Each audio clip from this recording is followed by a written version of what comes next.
everybody, we're live, and I'm joined today by Tekkud. Hello, Tekkud. Hello, hello. And so today we are going to be covering all manner of things related to military. But first of all, Tekkud, would you like to introduce yourself? Let everybody know where they can find you on Twitch and YouTube. Sure thing. Well, I am Tekkud, as spelled in Dwarvish, I suppose. You can find me on YouTube, Tekkud, or on Twitch, and not on any social media, at least not yet. So pretty much just those two places. I used to be a player first, then a YouTube creator, then a streamer, but these days I'm on Twitch first, and I'm making videos, and I actually play the game a lot less than I'd like to. But I'm still around, and you can find me mostly on Twitch is where you'll find most of my stuff right now.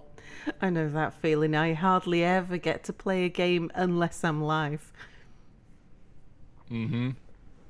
And so, Dwarf Fortress, how long have you been playing Dwarf Fortress?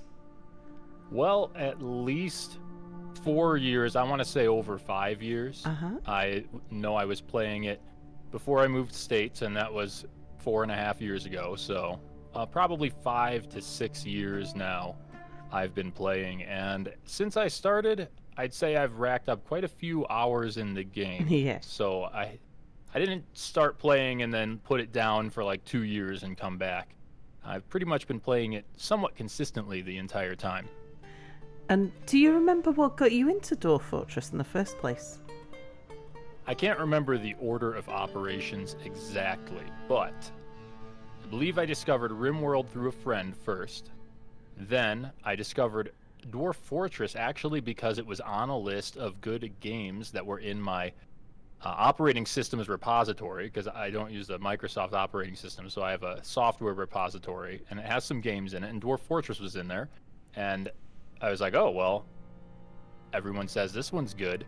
And then I picked it up, and I put it back down. Because like a lot of other players have done, they were like, no, this is ridiculous. How am I supposed to play this?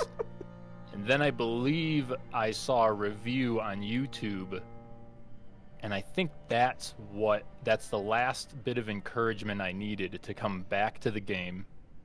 And then I was like, okay, well, I've done all of this really bizarre, cryptic stuff already, so let's just go one step further, and I just barely broke through that wall. And then I was like, oh, okay, so here's the game. Okay, we could play this, I could play this, and I haven't stopped.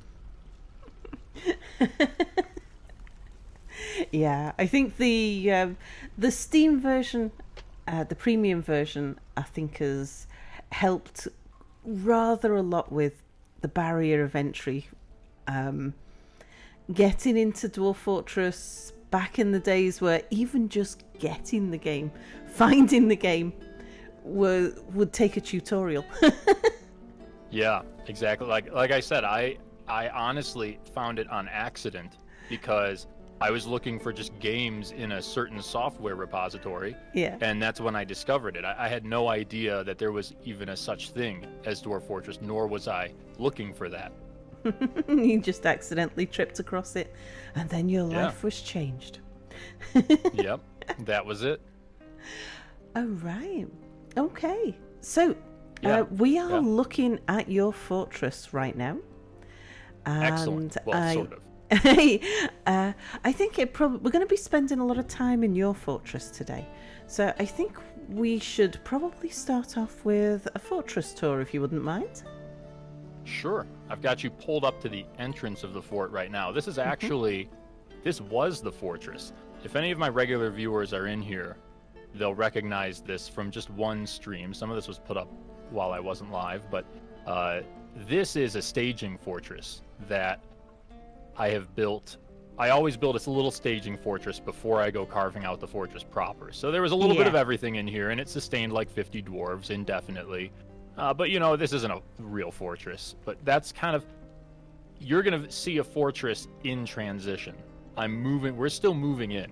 So you'll have to forgive the mess. Indeed. But This is only half operational still. I'm still using the kitchen and the still here, and there's some butchery happening and whatnot, and there's hemp being grown, made into clothes. Yeah. But mostly I've moved away from this, and that's up here. This is the main staircase. Oh, those before the floors are fancy. What's the material that all the floors are It's made schist, out of? actually. Oh.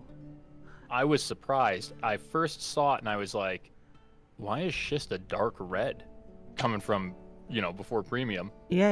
And then I put it down and I was like, this is ugly. This is my glass industry here, clear glass industry. Well, crystal too. I suppose it's all the glasses, but I first put it down here because I simply didn't have a better stone. And it's still due for replacement with a dark stone. But I thought this is hideous. What is this? And I realized, though, it makes a great, carpet look. Because you can't see the texture. Yeah. You can't see the block texture. So I figured, you know what? I'm going to use this for the living spaces, and it doesn't look too bad, I think. No, I'm quite these impressed. are all clear glass doors. And well, thank you. Yeah, these are... It's clear glass doors, schist floors, and there's some slate for some accents there. Is that natural smooth floors, or is it block floors? Oh, it's block right? floors, yeah. Usually, so when I do my forts, I try not to hide things. I try not to get cheesy about making things look good. So one of the things I do is I think carefully about which stones am I going to use for which kinds of jobs. Yeah. And whatever stone I have a massive excess of becomes either the furniture or blocks. Yeah. And I just make a ton of flooring out of it, and I just use it up. So that's what the schist was. It became the floors. But this down here, this is my still temporary, but quite functional dormitory. And this is tavern and dining halls. We've got 2 dining halls here. I love the checkerboard floor as well. Sorry, I'm caught up with the aesthetics of it. The checkerboard floor is nice, although I am going to probably put a dance floor with a border. Because checkerboard is nice for the drinks. It's a nice kitchen look, but not so much dance floor. At least not in my opinion. But the dwarves seem to like it. They're quite happy here. This is just magma that I've flowed underneath the glass industry here for those, as well as some resource holding areas that were necessary before but no longer are. Yeah. Volcano fortress, I see. Yeah. And clear glass coffins will be an interesting choice as well. Yes. I figured a tavern brawler who decided to start a fight and got beat to death in the tavern. I figured, why not put their body in a clear glass box in front of the tavern to remind everybody not to mess around. So now we get into the messy part.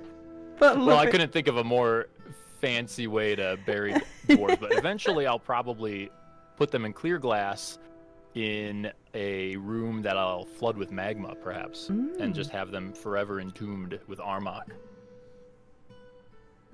So we get into the more partially constructed areas now. The walls are still quartzite, which is hideous for walls, in my opinion, but, only got time for one thing at a time. Sure.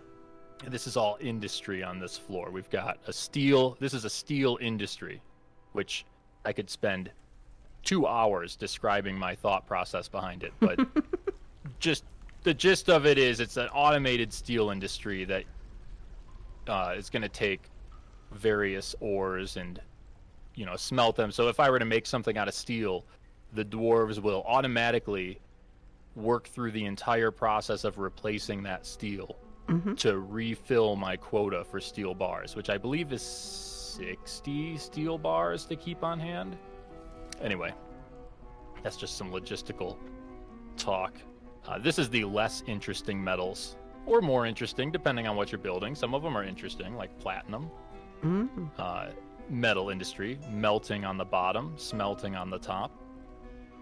Have yet to figure out where to put the mechanics workshop. I had to build that for the traction benches. And of course we have wood over here. And wood, so all of my industries, they're going to keep their goods with the production room. Mm-hmm.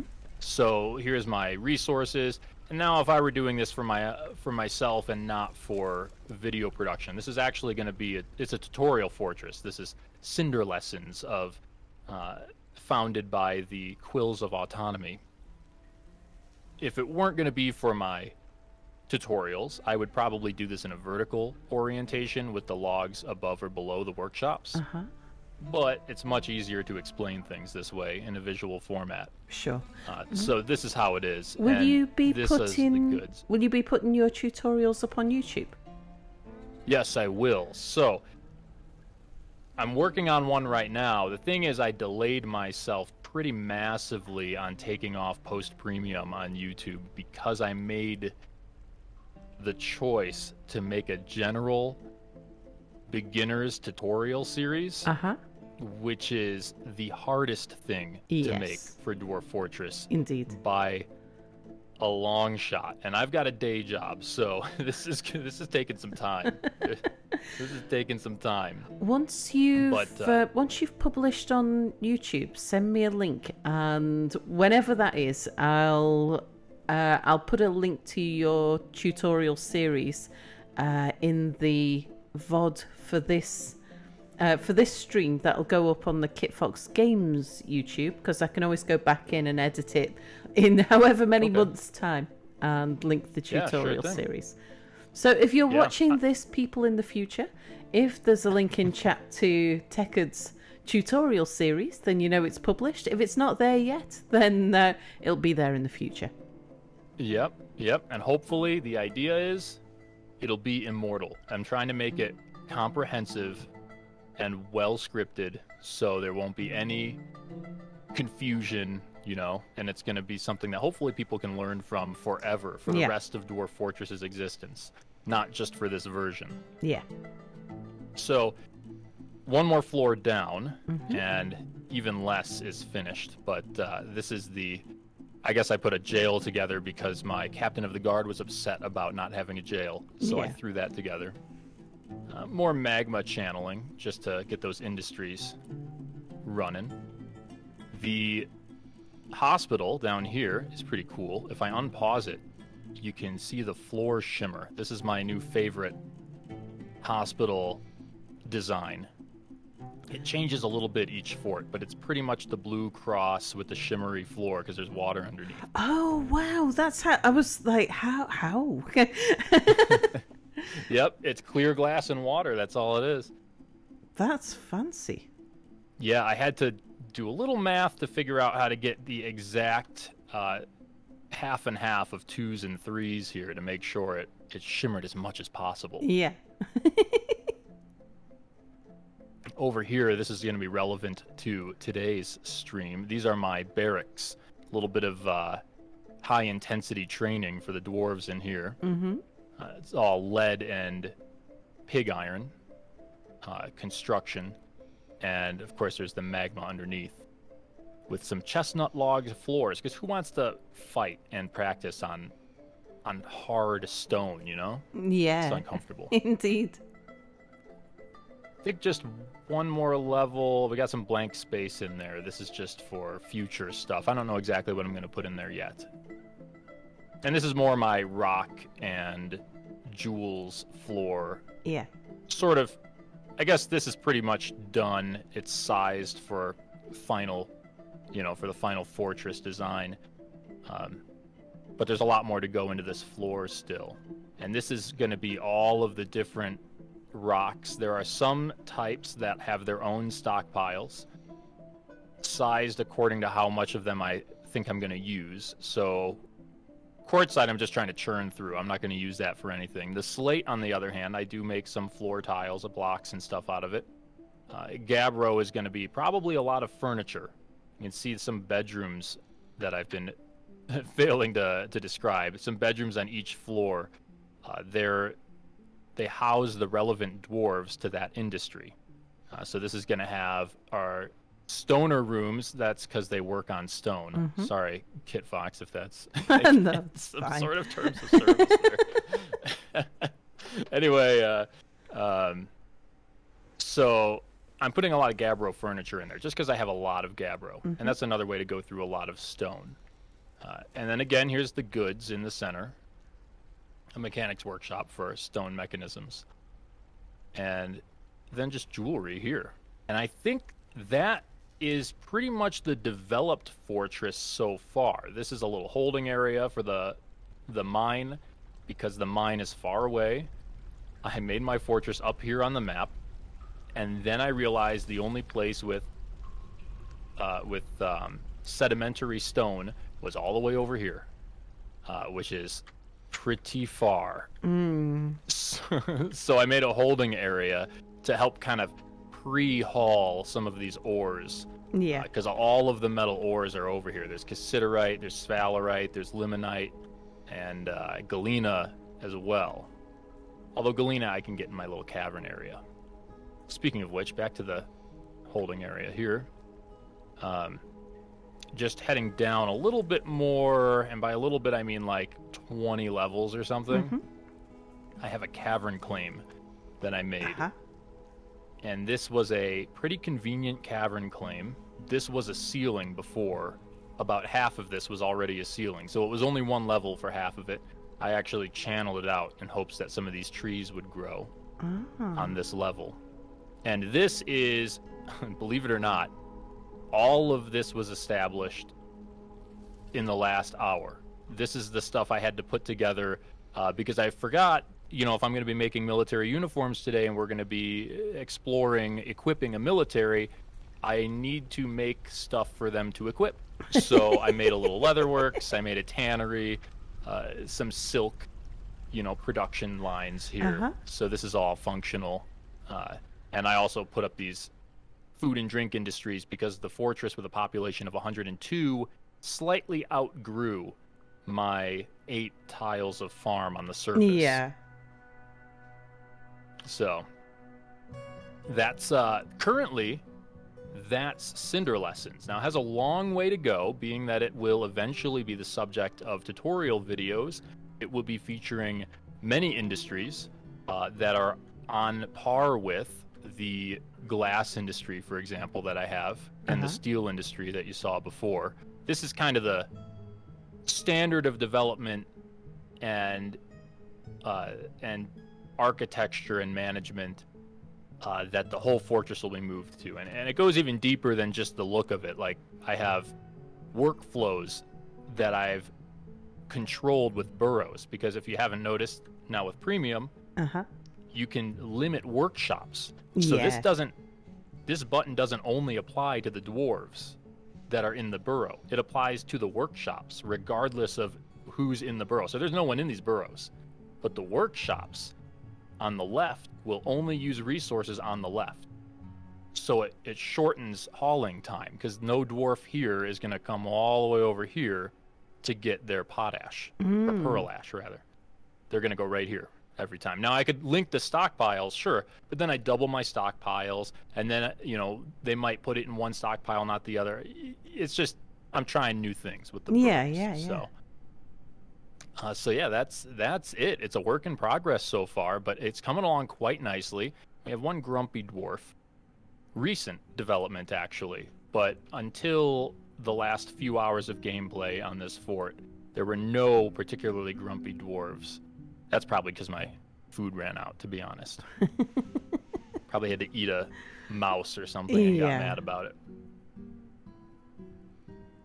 But yeah. So far, I'm enjoying it. It's all coming together quite smoothly. Nice. Fancy. All right. So where do you start with your military? When you're setting a military up, do you start by handpicking your dwarfs? Do you put everybody into the military? Do you start? I mean, I can see you've got your barracks set up. Talk us through your process. Yeah. So previous to premium, I would use Dwarf Therapist. And what exactly I picked the dwarf based on would sometimes change it never really mattered that much. And if I'm being completely honest, it still doesn't really matter that much. Like most things in Dwarf Fortress, as long as you do it right, your dwarves are going to do great. As long as you don't screw it up. Your dwarves aren't going to lose a fight because one of them can't handle stress quite as well as you'd like or something like that.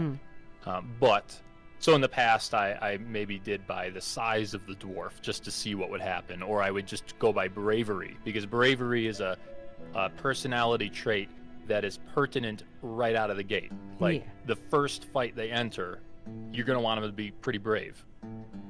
And, before they have a lot of discipline and all that. But these days, so what I do now is with Premium, I basically just go through my migrants, and I do like a little intake routine of new migrants.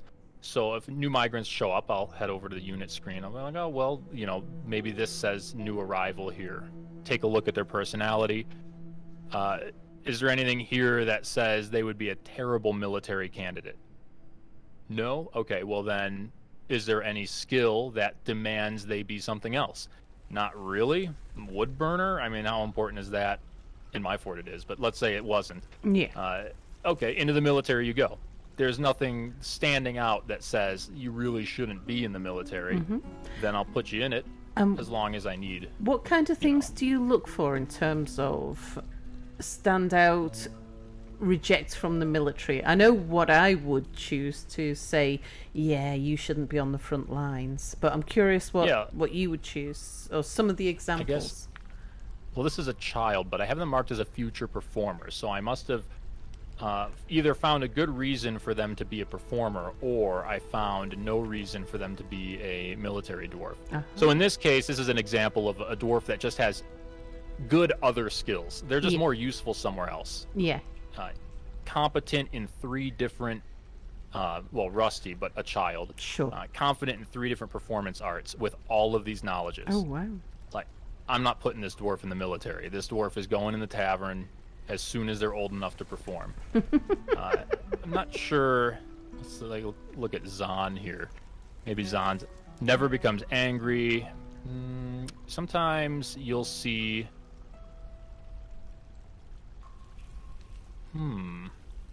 If they're really, really bad about bravery, then that disqualifies them. If they say if it says they break down in the face of danger, then they're out. Yeah. That's a big one for me.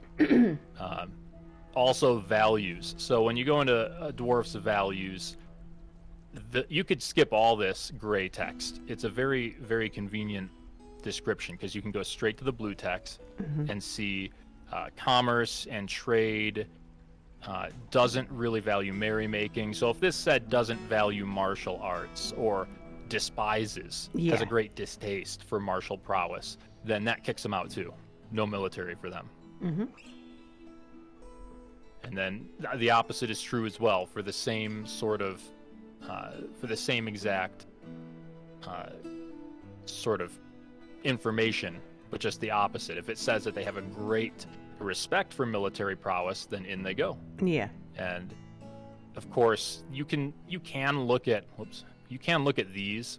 So strong, for example, that's helpful, sure, but that's also trainable. Yeah. That's going to change really quick. As soon as you get them in, they could be weak. It doesn't matter. They're going to get trained up. They're going to get strong. So I actually don't really spend any time looking at this. I go straight to the personality. Yeah.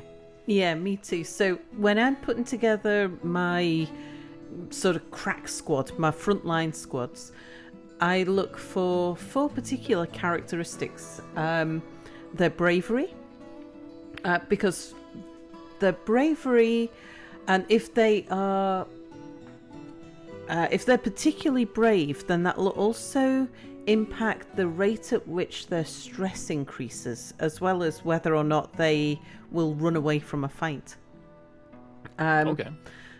Also, whether or not they can handle stress, because to give you a sort of RimWorld analogy, once they're in the red face zone, it affects how long they can be stressed for before they actually break.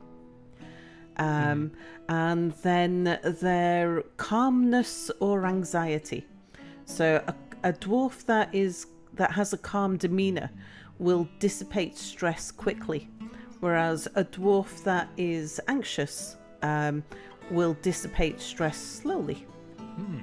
I didn't know that about the anxiety bit. Yeah. I know that handling stress is something I look for, but usually I'll give them a pass on the milder descriptions. Like, you know, if it says, like, can't handle stress, like it's a really, like, bold or obvious, like, this dwarf doesn't do stress well, then out they go. But I usually give them a pass if they're just a little on the, little on the neurotic side. The other thing that I look for is depressive dwarfs, because I haven't worked out exactly what the mechanic is behind depressive dwarfs, but I found them very difficult to turn around once they become stressed. And of course, being in the military can be quite a stressful experience. For the dwarfs, they see a lot of corpses, they experience trauma, they can sometimes be exposed to miasma. There's lots of bad things happen to military dwarfs, but then they usually get to train more, and dwarfs that train have many happy thoughts about training usually. Yeah, like this dwarf, for example, doesn't handle stress well. Yeah. Also doesn't have a good sense of perseverance, so that's probably why I made them a minor instead. But yeah, you're right. And one thing I see a lot of people going for is anger and liking to brawl, and I don't think that's a wise choice. I think people are mistaking a dwarf that gets angry and likes to brawl as a dwarf who's going to be more motivated in a combat situation. Whereas what you're actually doing is you're turning a dwarf who's going to get drunk in your tavern and start a fight into a lethal weapon. Indeed, and giving them a lethal weapon to walk around with. Yeah. Those guys, if they're also good for the military for other reasons, sure, why not, I guess. But if they're just angry and they like to punch things, maybe don't train them to be combatants. Yeah, make them your jeweler. Yeah. But yeah, I do find that quite often with those dwarves. There is one though. What is it? Is it excitement? There is a personality trait. Oh yeah, turmoil? likes a turmoil? little excitement now and then. Yeah, I think that one does change. Well, I guess I'm just kind of guessing here. I've never done any science on it, but I'm guessing that would shift the thoughts they would have regarding being in combat. So like exhilarated rather than fearful or something like that. Yeah. But yeah, it's a fairly simple vetting process for me. I just decide what I need from my migrants, and then I look for any dwarf that isn't way better for something else or terrible for that, and in they go.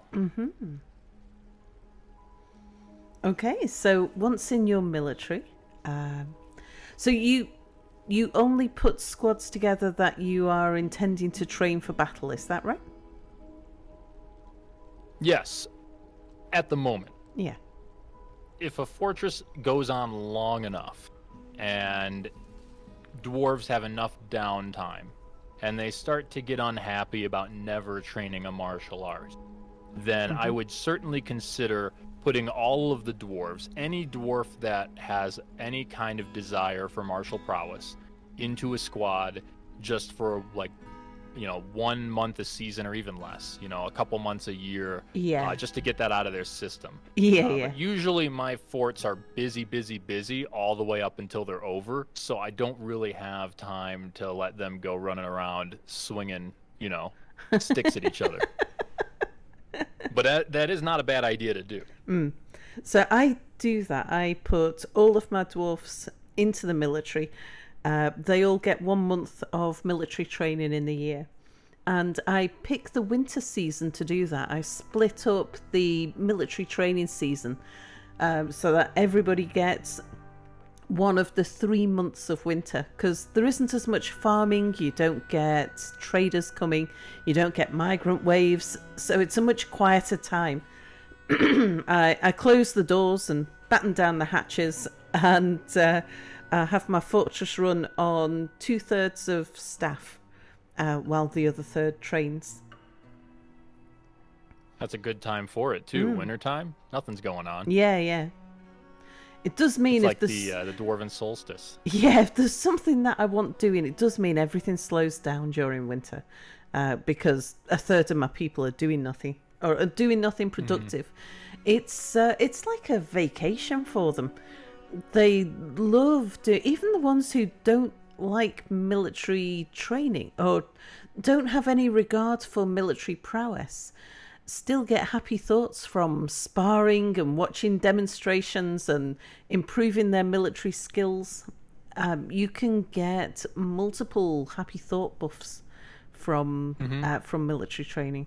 It's well, if you take a look too, I'm sure you know this, but for the people at home, if you go to values and you take a look at the gray text, this is all default. Yeah. This means that this dwarf is the same as every other dwarf. No exceptional difference in personality, and it always lists values martial prowess. Just to qualify that, that grey text is for that dwarven culture, and there are some minor differences between the cultures. You expect value martial prowess to be in every culture. You expect them to hold crafts dwarfship to be of the highest ideals, but you will find some changes between the different cultures of the dwarfs. I once had a fortress where I had the most annoying dwarven culture because they all held nature in high regard, which meant everybody hated being a butcher and everybody hated cutting down trees. Which was funny. Yeah, I had to actively look for the dwarves who were different to their culture. But yeah, so this is not consistent across cultures, but it is consistent within the culture. Yeah, it's at least going to be consistent within all of your migrants, because your migrants are going to come from your own culture. Civilization. So, but yeah, that's good to know that between civilizations there will be some minor differences in this. But yeah, like you said, usually martial prowess is going to be on here as a values it. So anything in this gray text, you can pretty much say, if I do this, like a great deal of respect for the law. So if I uphold some level of law and have a prison and, have a captain of the guard, that'll probably be good for everybody, except for a few, except for a few troublemakers. Indeed.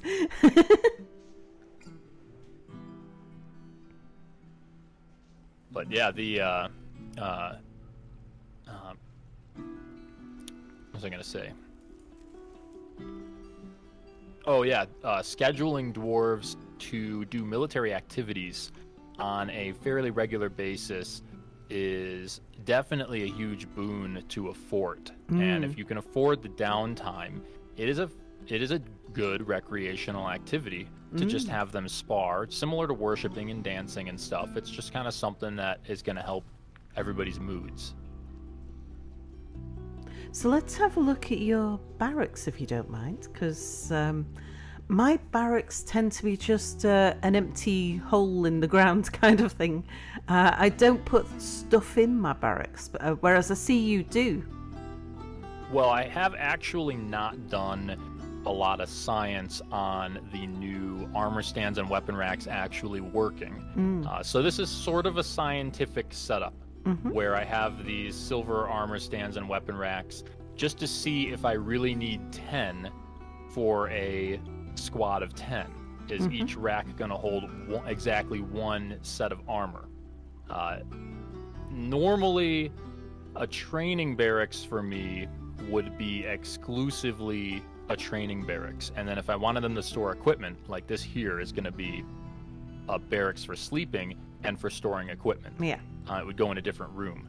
But this fort's just a little bit different, just for the sake of some learning. And if I go into the zones here, you can see we have the actual dojo platform, I call it, which is a different zone than this. That's just to make sure when they're training, they're on the platform. Yeah. It's the same squad. This one's for training. This one is for storing squad equipment. So yeah, that's basically the idea behind the setup. And then the lava's just flavor. Yeah. Very interesting. And so, yeah, can we have a look at your schedules? Sure. Actually, we can have a great look at the schedules, because I'll tell you this. I haven't set up any custom schedules yet. I figured why not just set one up on this stream. But we can look at the schedules that exist. Yeah. I should just let you run with this rather than derailing you with questions. Yeah. Just run with your introduction to the military. Sure. Well, I suppose the gist, there is no such thing as a gist to the military. I did a video series on this. It took 5 parts of like 20 minutes each or something to explain the military. But I suppose you could just say you have a list of squads, which is going to be here when you press the military hotkey, whatever that is for you, or click this button here.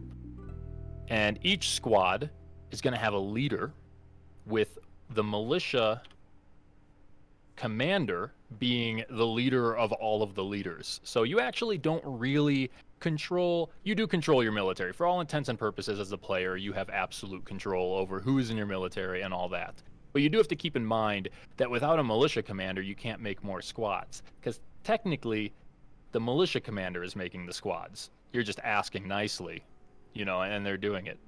But that's how there is a leadership structure in Dwarf Fortress military. So your militia commander is here, then you have militia captain.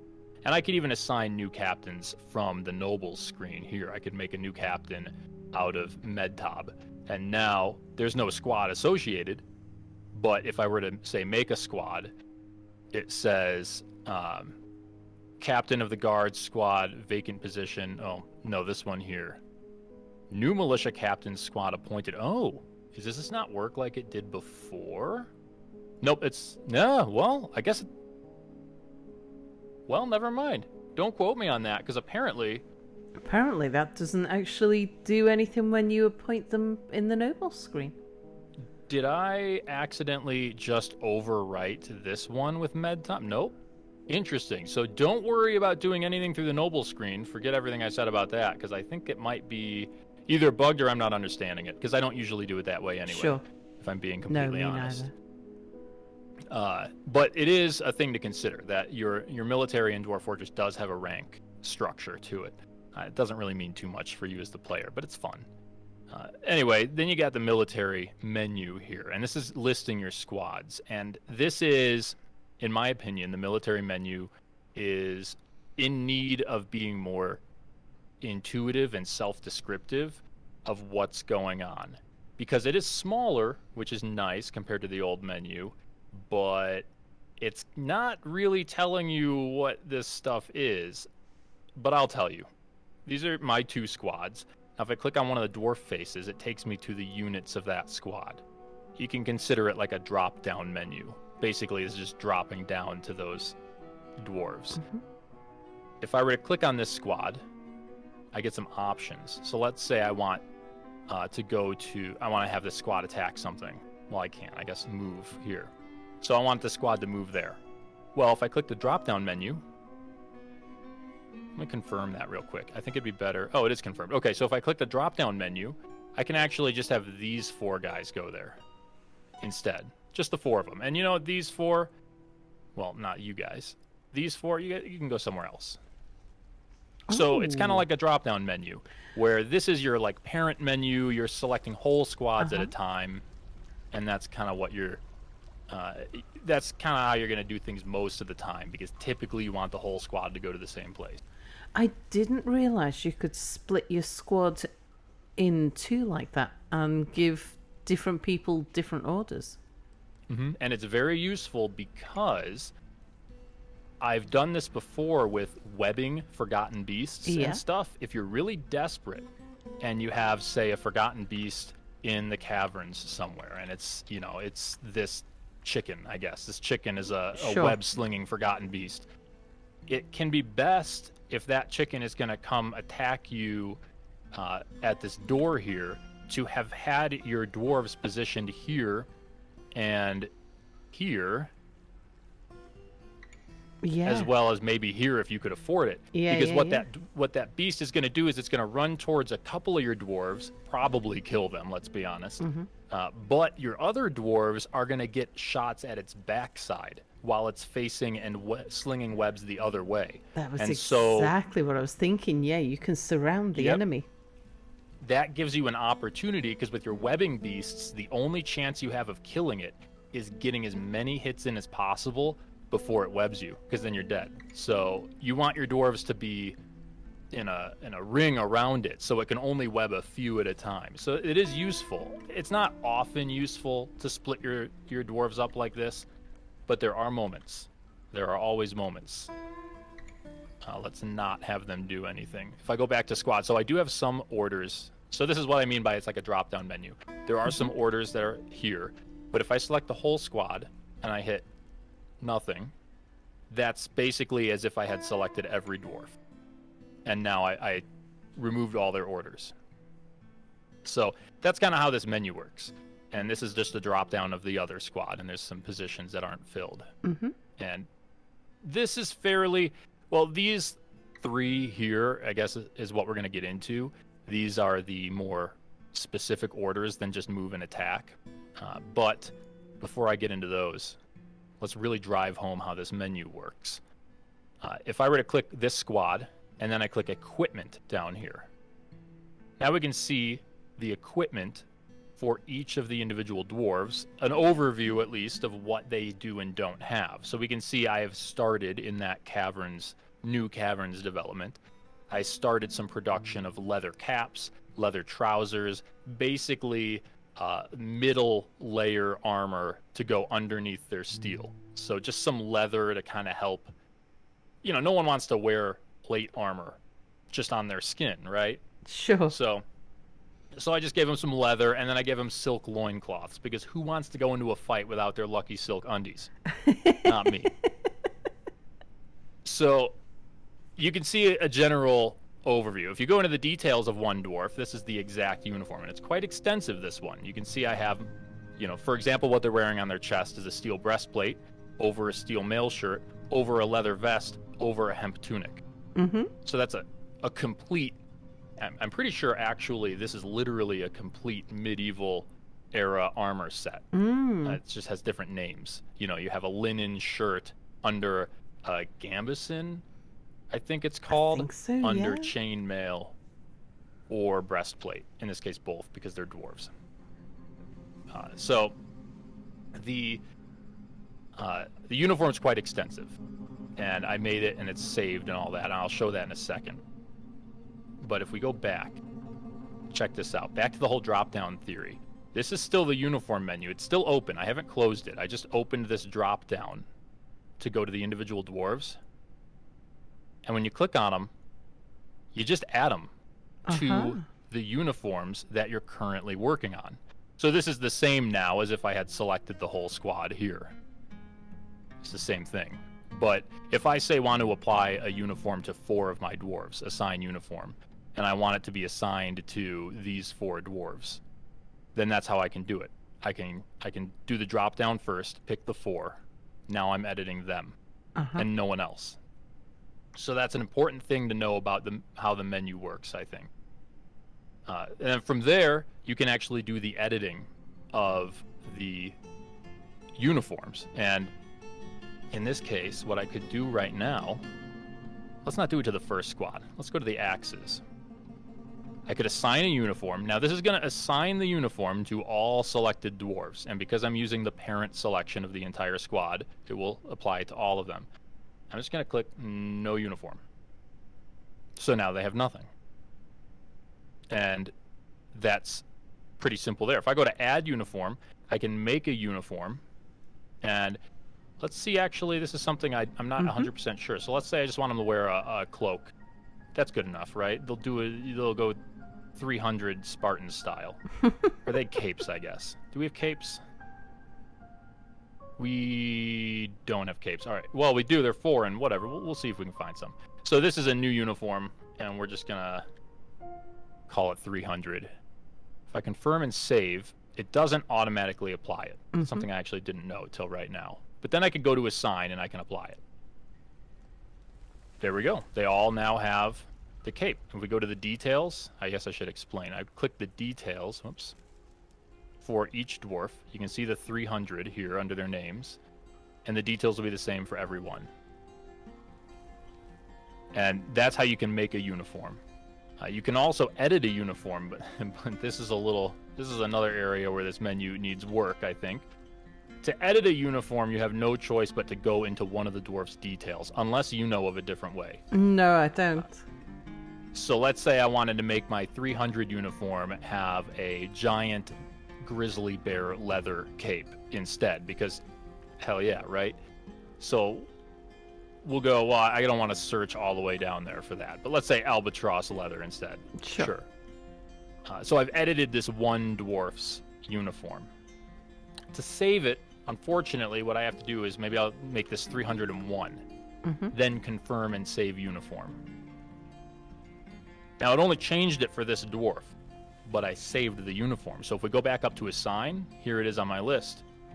And now I can click it and assign it to everyone selected. So that's kind of, hopefully, that's descriptive enough for new players on kind of how this menu works from a mechanical standpoint. And just as before, let's say I wanted only 4 of these dwarves to have the really awesome capes. We'll say the top 4 get the really awesome capes. I want the other 4 to have the regular capes. So I'll just assign them by selecting them first after dropping down to the individual dwarves. And then I'll give them the 300 uniform. And then that's assigned. So if I go back, I click the whole squad. Here we go. We see we have 300 on these, or 301 on these, and 300 on these. So that's kind of, the workflow here. A question other than that, question from chat. If you were to save the amended uniform with the same name as the original, would it replace the old one? It does not replace the old one, which, fortunately, it is intuitive in one respect, which is that if I go here, I change this uniform to be hemp instead, and I name it 300 again, because now I want them all to have hemp capes. I don't want there to be a not hemp cape uniform. I confirm and I save. Now when I go to assign, you see it's here twice, 300, 300. At least it is intuitive in that the bottommost one is your most recent. The uniforms get added to the bottom of the list. So you can confidently delete that one. That's the old one. So at least there's that. But it would be nice if it gave you a little pop-up and was like, do you want to replace that uniform? Yeah. That would be nice. But, so yeah, I'm just going to delete those. Apparently they are still here. What happens if let's see, what happens if I update equipment? I'll click on these, whoops. Click on equipment here. Oh, I can't, because no changes have been made, I guess. Also, be very, very sure that when you go in here, and you go, let's say, okay, you have your 301 uniform, but now you have adamantine, and you want to make adamantine out of this. It's probably going to be near the bottom, because nope, it's not. Where the... Can you not make capes out of adamantine? Well, let's say you've finally got your giant musk ox farm going. Now you want them all out of musk ox, and you also want 1,000 other things. You're clicking on all this stuff. Sandals. Who goes to war without sandals? Not me. Then you right-click to leave this menu. It's gone.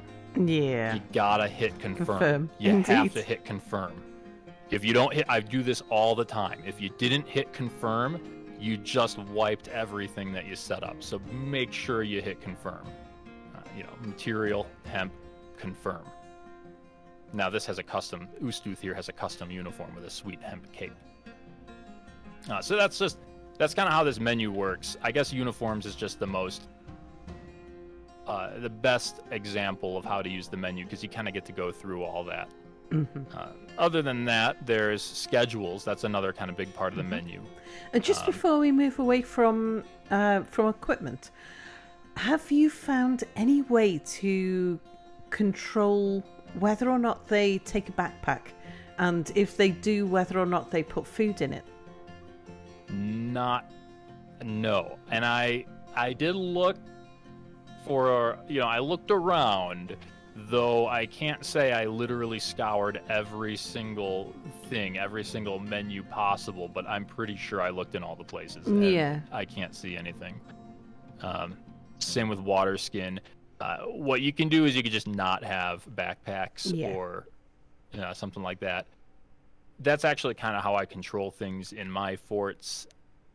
To establish a base level of control over what's available to my dwarves, I typically do away with everything except the things that I made out of the materials that I wanted. So everyone will eventually have hemp trousers in this fort, because those are the trousers that my dwarves wear, and everything else will get sold away.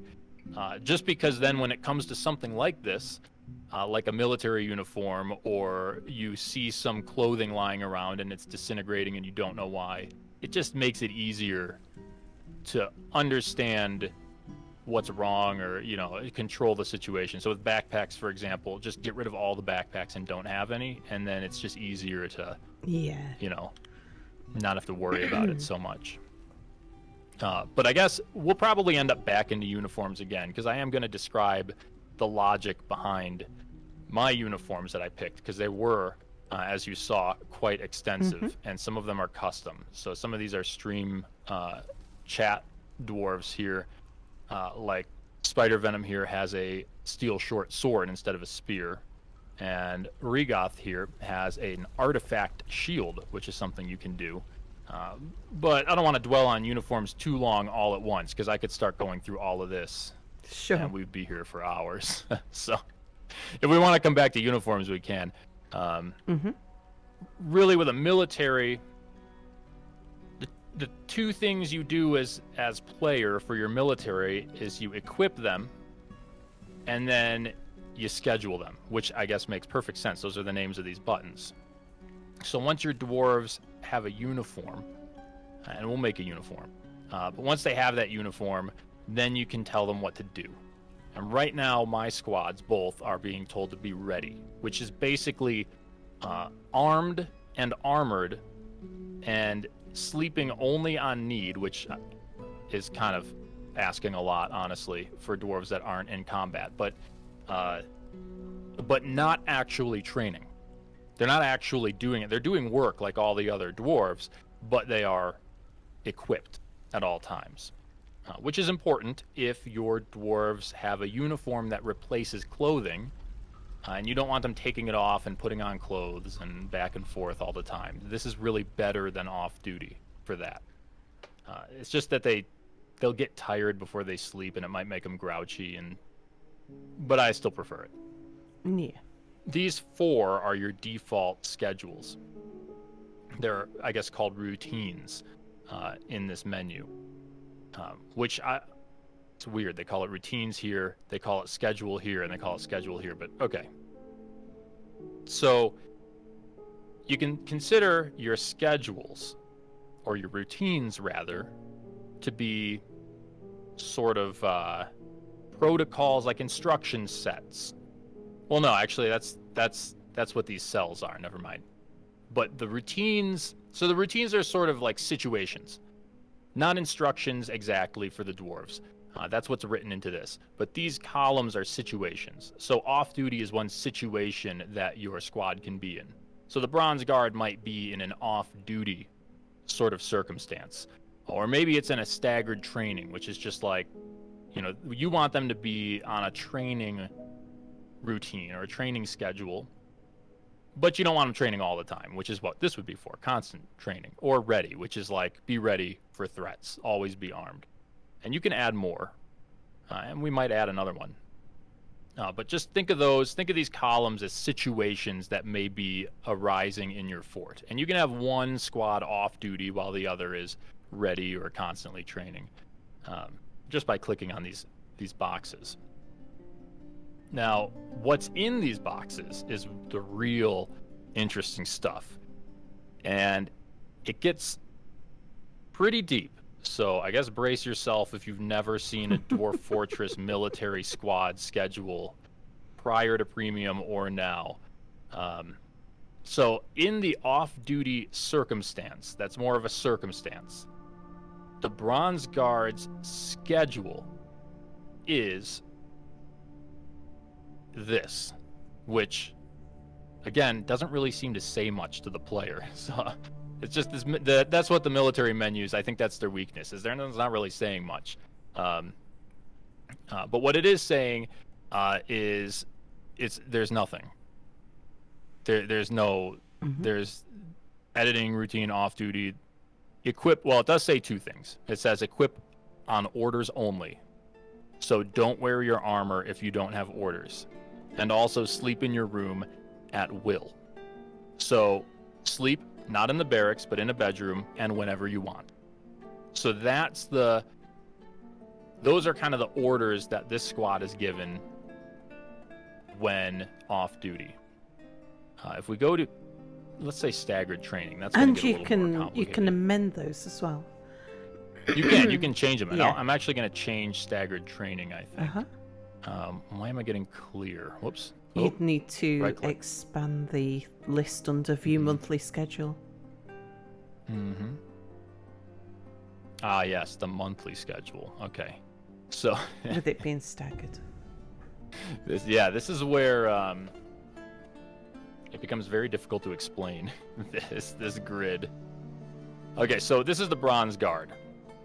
Let's go back, I guess. We'll go back one. All right, so if I click View Monthly Schedule, these instruction sets, so it says monthly orders here. That's just the name. I guess that's the name of the cell.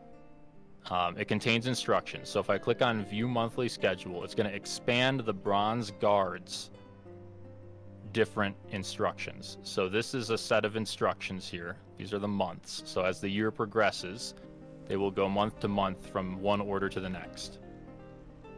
And this is when they're assigned to the staggered training routine. Staggered training, like a circumstance that you want them to be training somewhat regularly. Anyway, so on Granite, they will do no orders. On Slate, they'll do no orders again, and then on Fellsite as well. But on Hematite, they'll train. Same with Malachite and Galena. And then they will take some time off, and then they'll train again. So this is what a schedule actually looks like. You're looking vertically from the top down. Ignore all this other stuff. It's all displayed at once, which makes it very shocking to the eye. But if you just look at this column and you see that there's months to the left, you can see what's going on here. And I could change some of these things. Like, okay, well, when I set the Bronze Guard to staggered training, I want them to train more than the other squad because they're a special. So maybe I'll go ahead and I'll add training to one of these cells, which, well, let me go back so I can explain this slowly. So I want to add training to Slate as well for the Bronze Guard when assigned to staggered training. So I can hit edit. This is their orders for Slate. Now I have an order kind of ready to set up over to the right. So just like before, we have equip always and sleep in room at will. Now this is different. Equip always now, rather than off duty. Now they will stay equipped at all times. But they're still only training, so it's set to sleep in room at will. You can change this, barracks at will or barracks at need. And then if I go to their, if I go to the dwarves and I select a few of them, I can give them an order. So let's say like 5 of them, right? I can give them an order to train. So now these 5 positions will train on Slate when set to staggered training. Or I can not make it confusing and I can just use this checkbox up here. And now if I hit train, it's going to say train at least 10. This is non-specific order. I'm not giving this order to any positions. It's just for the squad. And it's saying at least 10, so it says train everybody. You know, so if I get rid of it, let's say I want 5. Train. 5. Just 5 of you train on slate when I set you to staggered training. And you can see that up here. Editing routine, staggered training, slate. So let's say done editing. I don't... In Classic, you couldn't handpick which dwarves were going to train, could you? So if you wanted half of your squad to train, but you wanted to make sure that you definitely had the top 5 train the first month and the bottom 5 train the second month, I don't remember a way you could do that in Classic. You could. In Classic, the menus were even more obtuse, more kind of difficult to see. In Classic, you had to move to the column to the right and start selecting positions. And you could select a preferred positions to prefer for that order. And that's another important part about this scheduling system, is to know that, first of all, it was before described as a preference for these positions. So let's say I want these 5 to not train, but rather I want them to patrol a route. I don't have any routes right now. We're going to have to set one up. I guess defend a burrow, the glass industry, or the steel industry. Pretty important. So they will now defend the steel industry, and at least 5 will train. So chances are it's going to pick these 5 for training because they're going to be busy doing this. So it's a preference. It's non-specific. The at least 5 is just at least 5, any of them, whatever. It's only when you pick the specific dwarves that you will wind up with exact positions doing the order. And this is kind of difficult for me to explain right now because it doesn't allow, it actually mechanically doesn't allow for things that used to be able to do. So for example, in the past, you could say, train a minimum of 3, but any of the top 5. Pick 3 out of the top 5. You can't do that anymore. I don't know why. It just says you either pick the top 5 or you pick 3. See how this is grayed out? So you either pick the top 5 or you pick 3 of anybody. You can't say like 3 of the top 5 and 3 of the bottom 5 or something. I don't know why not, but there's no reason to, I guess, confuse people with dwellings on the past. Point is we're making a new order for the month of Slate in the staggered training routine for this squad, and I want them to train just like the other months that they're training. So I'm just going to say everybody, 10 out of these 10 dwarves, so that's everyone, train at least 10. Done editing. Well, I'm going to change this. I'm going to name this train because I don't want it to say ready. That wouldn't make any sense. There we go. So now I have another training order here. And I wasted a lot of time because I could have just copied this training order. You see the copy button here, and I copied my new training order, paste it in between these months too. So now on Sandstone, the current month, they will train again. So what I've done here is I have added 2 months of training to the staggered training routine, specifically of the Bronze Guard. And that's kind of how these schedules work. So when I go back here, now the Torches of Soul, they didn't see those extra training days. You know, they're not special like the Bronze Guard, so they don't train as much. Yeah, it's really, this is why it took so many videos to explain this. There's really a logic behind it, and once you get it, you get it. Yeah. It's very powerful once you get it.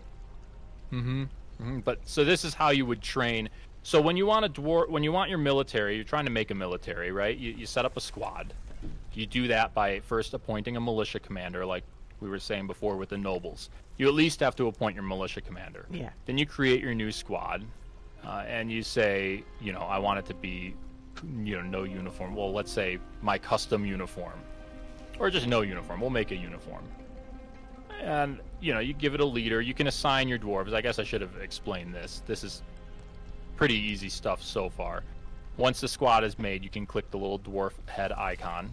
You can start assigning dwarves. So this is the leader. Let's say a Sarvesh the Miner, who I think we saw earlier and decided wasn't good for the military. But hey, what are you going to do? Sometimes you get drafted. As well as Medtob, our performer. So they're in the squad now. So now I have this new squad. So the next thing you do is you set up your uniforms with the equipment button, which we saw already. Well, we don't want them selected. We want them selected, right? Mm-hmm. Now we can assign we can add a uniform if we want, or we could assign a uniform.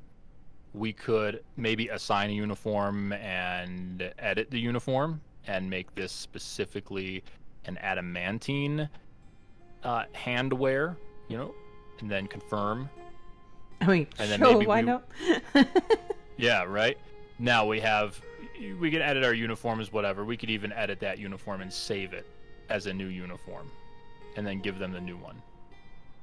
Then you go into your scheduling and you make sure they're at least assigned to train. So this is our new squad here. We have them selected. At least assign them to the default training orders, staggered or constant. Or you can make your own, like we edited before. And like I said, we can demo all this to really drive it home, because it's a lot to learn at once. Yeah. It's a lot to say at once. I'm already scrambling myself up. But now they're set to train. They're a squad. They have a uniform. They will go get it if it exists, and they will train. But they just need a place to train. The last thing involved in setting up your military, as far as necessary stuff is concerned, to get them to do, is to just have your zones. Little barracks zone here.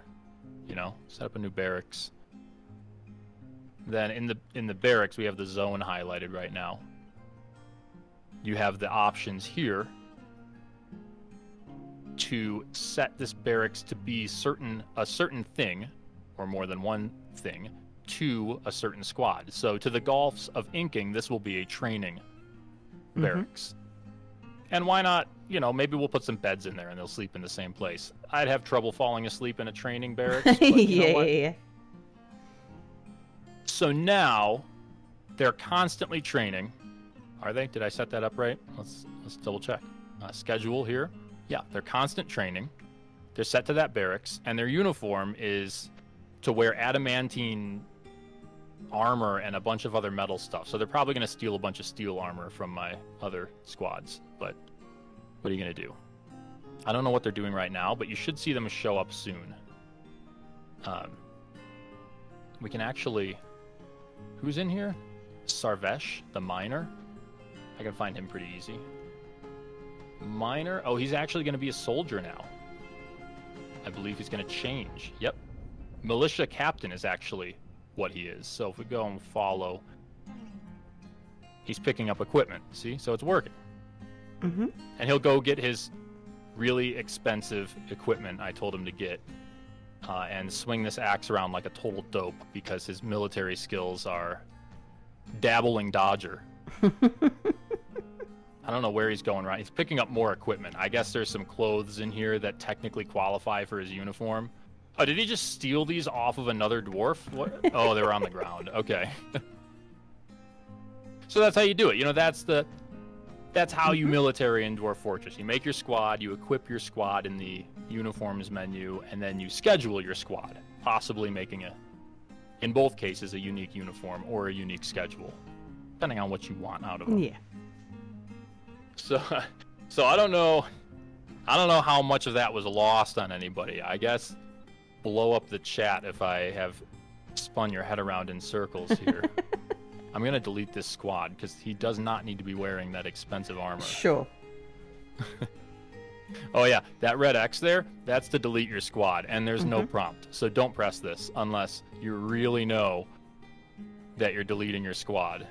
This circle no icon is for removing your orders from your squad. So there, now it goes back to whatever he was doing, probably mining. But yeah, I mean, we do need eventually to talk about Marksdwarfs. We do. And we do probably need to demonstrate putting a squad together with some routines regarding patrols and burrows and stuff like that. Mm-hmm.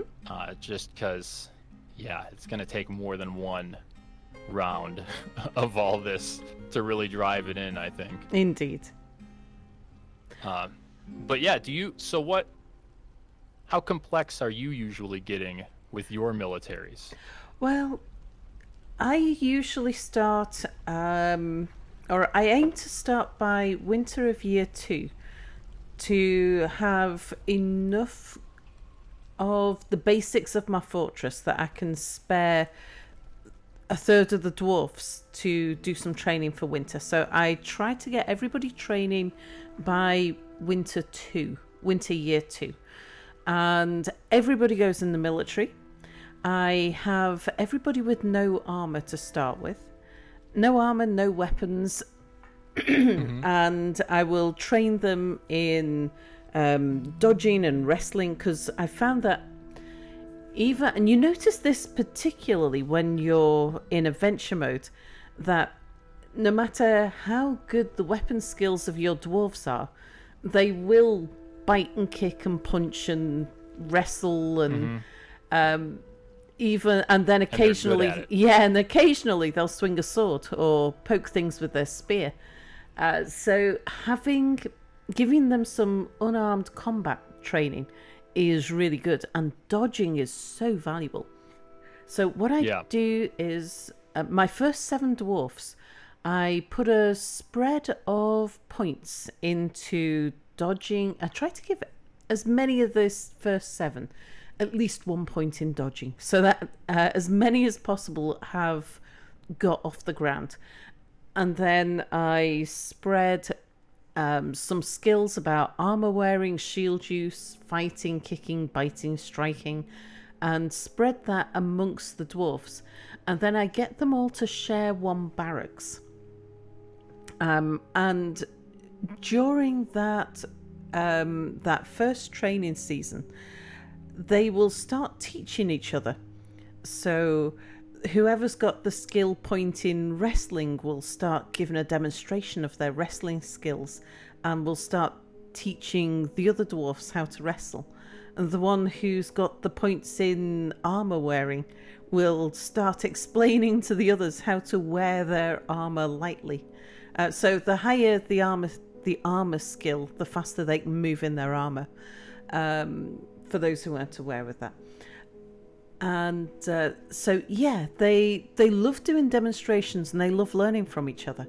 So by making sure that there is a spread of skill points existing in the fortress, I can get them learning those skills right from the start.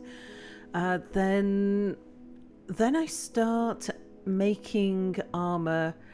I try to get that going in year 3. It kind of depends on how much material I've found, what kind of threats I'm facing.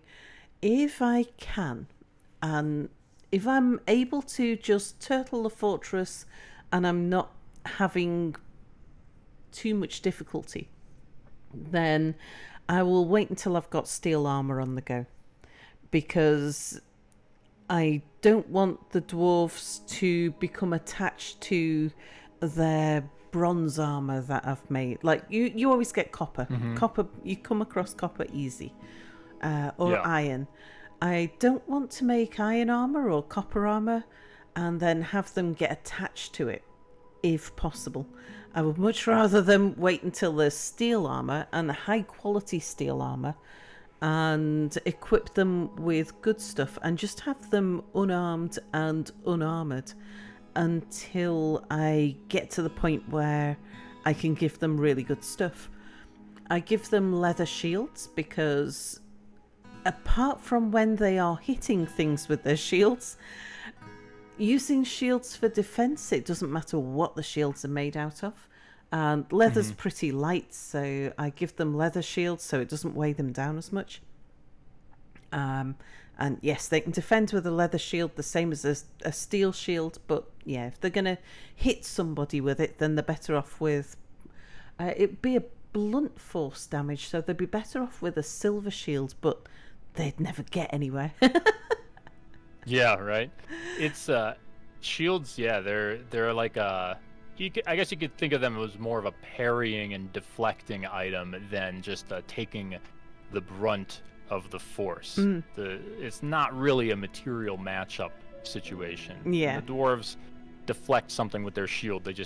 They're doing just that. They're deflecting it. Indeed. And for most items that are within a dwarf's reach, at some point they will use it as a weapon. The crossbows they'll use like hammers. If there's a sock on the floor, they'll hit somebody with it. I've seen dwarves hit a goblin. I had a dwarf hit a goblin, a gelding blow with a body part that he chopped off the goblin.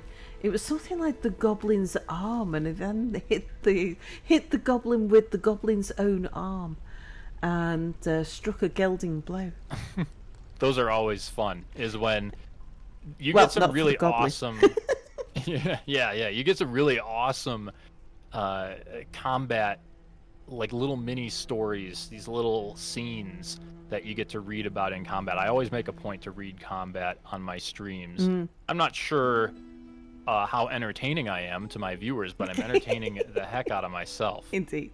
And it actually speaks to something that's important to say about military and dwarves in Dwarf Fortress, is how little your stats, well, I guess I shouldn't say how little they mean, like they mean nothing. Obviously your stats mean something, but the statistical stuff, like, oh, well, my dwarves have iron instead of steel armor, or my dwarves aren't legendary, they're only accomplished fighters or something. Honestly, in Dwarf Fortress, dwarves are so resourceful and so absolutely vicious in combat. You can trust them to do a lot of damage, even in bad situations, as long as you get them trained up, like you were saying. Just even if they're naked, and you just started your fort, you got a couple migrants in. Just take one of your starter dwarves, 2 migrants, stick them in a corner to skirmish with each other. And if they can just become competent wrestlers and biters or whatever, they will tear a goblin to pieces. They will absolutely dismember that poor green bastard. And I've seen this. So like in my last fort, right? We actually lost that fort to an undead invasion that was released into the fort by an unfortunate and incredible automine vein that wrapped all the way around the structure and opened up the fort on the other side. But anyway, we've all done that. Before that happened, I had 100, 200 or something amphibian men in the caverns. Wow. And I had a squad of 10 still butt-naked dwarves that had been training for like 3 years constantly at wrestling and biting and stuff. And these amphibian people are smaller. They're less imposing in terms of their stature, but they had steel weapons. They had steel spears, like they were armed with weapons. I didn't care. I sent my dwarves out there, and I'm like, get rid of these guys. I don't want anything. We got to get my frame rate back. Kill them all.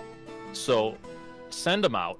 One of the dwarves is like, don't worry, I got this, and heads out ahead of all the other dwarves by a mile into a cloud of amphibian people. Oh, and boy. kills like 8 of them or 9 of them. They're all armed with steel weapons, and this dwarf is butt naked. And you see people talking all the time about material matchups. Oh, this protects against blunt damage, and that metal has a harder time getting through this metal unless it's an axe or a mace against a breastplate or something.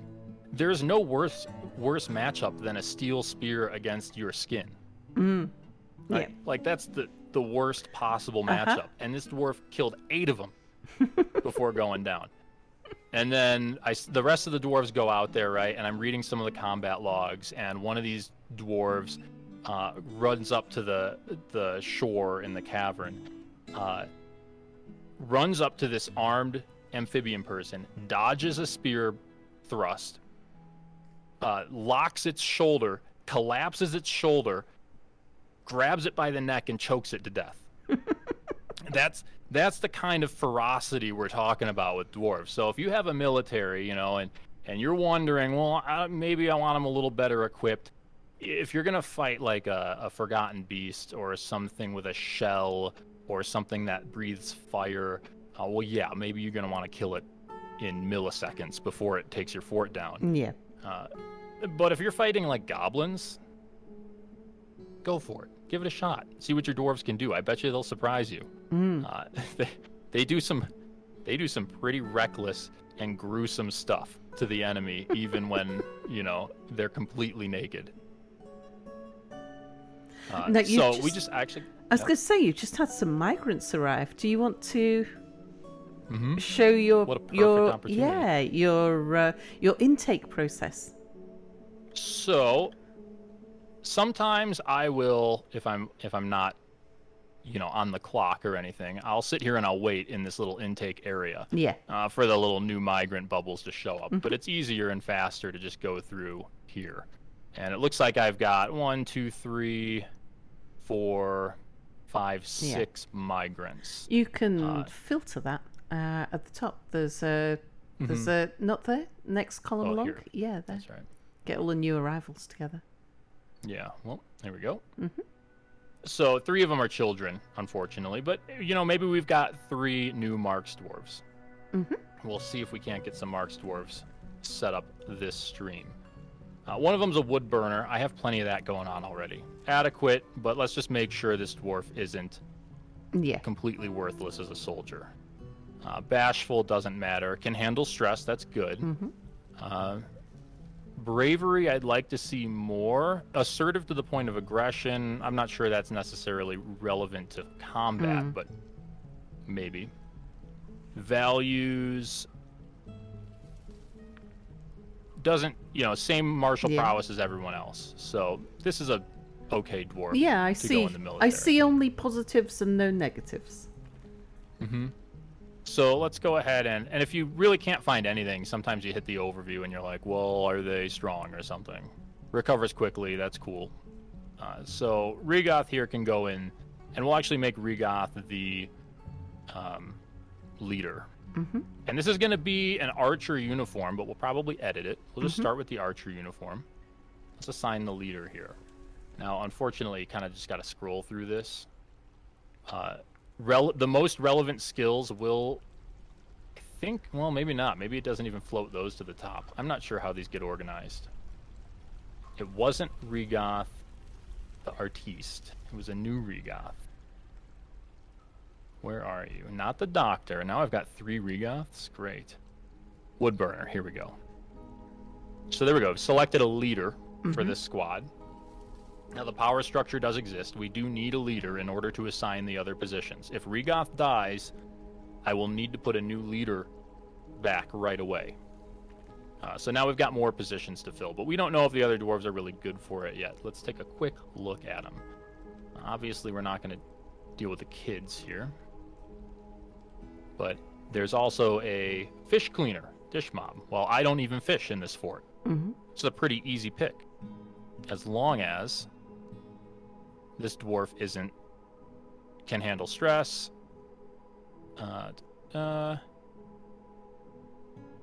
Just quickly grazing through. If I miss it, that's fine. We'll just pretend like it wasn't there. Sure. Deeply dislikes competition, but that's not the same as military, I don't believe. Values sacrifice and views loyalty unfavorably. Interesting. So kind of a split the difference, I guess. We'll just go ahead and put him in. So that's Dish Mob here. And I think we can go ahead and put him in. Oh, no, you can't go through here anymore? You can't do it through there anymore, yeah. What? All right, well, I've never tried it before. It looks like now I know. Let's just go ahead and find... you can actually... This is pretty convenient. His sprite will show up over the menu. That's a bug. But I don't mind it, because look, you can find him. There he is. So there's one more. And we'll just pick one more out, because, why have only 2? And let's just say that Regoth... Wait, we already picked him. Let's just say that English attest here is also good for it. Mm-hmm.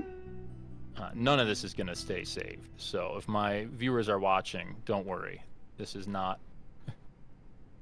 going to be a new military squad. English the Woodburner. Okay. Mm-hmm. So we have this squad now. We go back to squads. It's called the Morality of Dies. Interesting squad name. Can randomize some of this, I guess. The Den of Doomed. Cool. So the Den of Doomed now is a new squad. And, well, first thing we need to do is equip them with something, right? Mm-hmm. So we'll click on them. Go to equip. Of course, we have all 3 of them automatically selected. And now we already have a uniform because we picked Archer from before. We can edit this uniform, perhaps, because it's a little too vague for my taste. Now, like I said before, to edit a uniform, we could add it from scratch, but it's the same screen, so you'll learn it all either way. To edit a uniform, I don't want them doing individual choice ranged. I don't want them picking up some bow or something, or a sling. I want them to have a new weapon. So I just X'd that out, come down here, click new weapon. Now I want crossbows, because I want them to wield specifically crossbows. And more importantly, I want them to wield bone crossbows. I don't know why, just like it. They don't need a shield, because I don't want to make them shields. They shouldn't be in combat anyway. And all of this stuff, I'm going to actually change this all to bone as well. Now, can you do that now, or do they still not have that as a thing? It's still not a thing. And you can't do color? You cannot equip bone anymore? Oh. Can you not equip a color armor? Oh, no. Yeah, because that's how you used to get around it, wasn't it? You'd say, make the armor white. And the only white armor you'd have would be bone. Yeah. Yeah. We'll say I want them to wear just any leather, just like it's set up right now. But I want them to not wear. Oh no, headwear. there's color. You've got a color button on you're right. the right. Yeah. I don't know how I missed that. Okay, so the workaround for bone is to give them white armor. Yeah. Of course, we have to go back. It currently says leather armor here. Mm-hmm. So material, any material. I should do that slower. Material, any material. Color, and then white. So white armor is going to pick bone armor. Unless you have some other kind of white armor, which is unlikely. Not impossible, but unlikely. Same with the leg wear. And we can actually, let's say I want to change the leg wear. I'm going to delete that one, hit new leg wear, and I want greaves. Because that's what you can make out of bones. Same thing. So white greaves, armor, and maybe that's it. So that's their super simple uniform. They're not going to wear shoes. I don't know why. I'm going to name it. This is going to be called I guess, Bone Archers. Or Bone Crossbows, Bone Marks. Yeah, sure. Confirm and save uniform. Now that's been only changed for Dish Mob, but because we saved it, we can go to assign and give it to everybody. We don't have these things yet, but that's pretty easy to figure out. Just come up here and tell them make some things.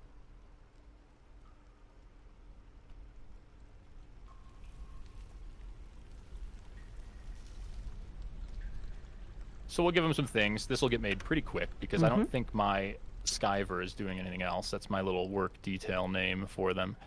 Let's see. Bone. Armor is... Oh, there's not armor, actually. I was mistaken. There's helms. And there's helms, greaves, and gauntlets. That's right. So I'd have to make them leather armor and then decorate it with bones, which I might do, but not for this stream. Sure. So let's just do gauntlets here, and let's make 3 of those too. And we'll give them gauntlets. So we have the orders coming out. We're going to go back in here to they're selected already. Go to their equipment. We're going to edit this one more time. Just pick Regoth, it doesn't matter. Let's set this to leather armor again, just in case they can find some, and give them new handwear. And that's going to be gauntlets. And they're going to be white as well. Now, an interesting thing you can do when making uniforms is, let's say I want headwear. You can do specific helm. And this is a list of all of your available helms.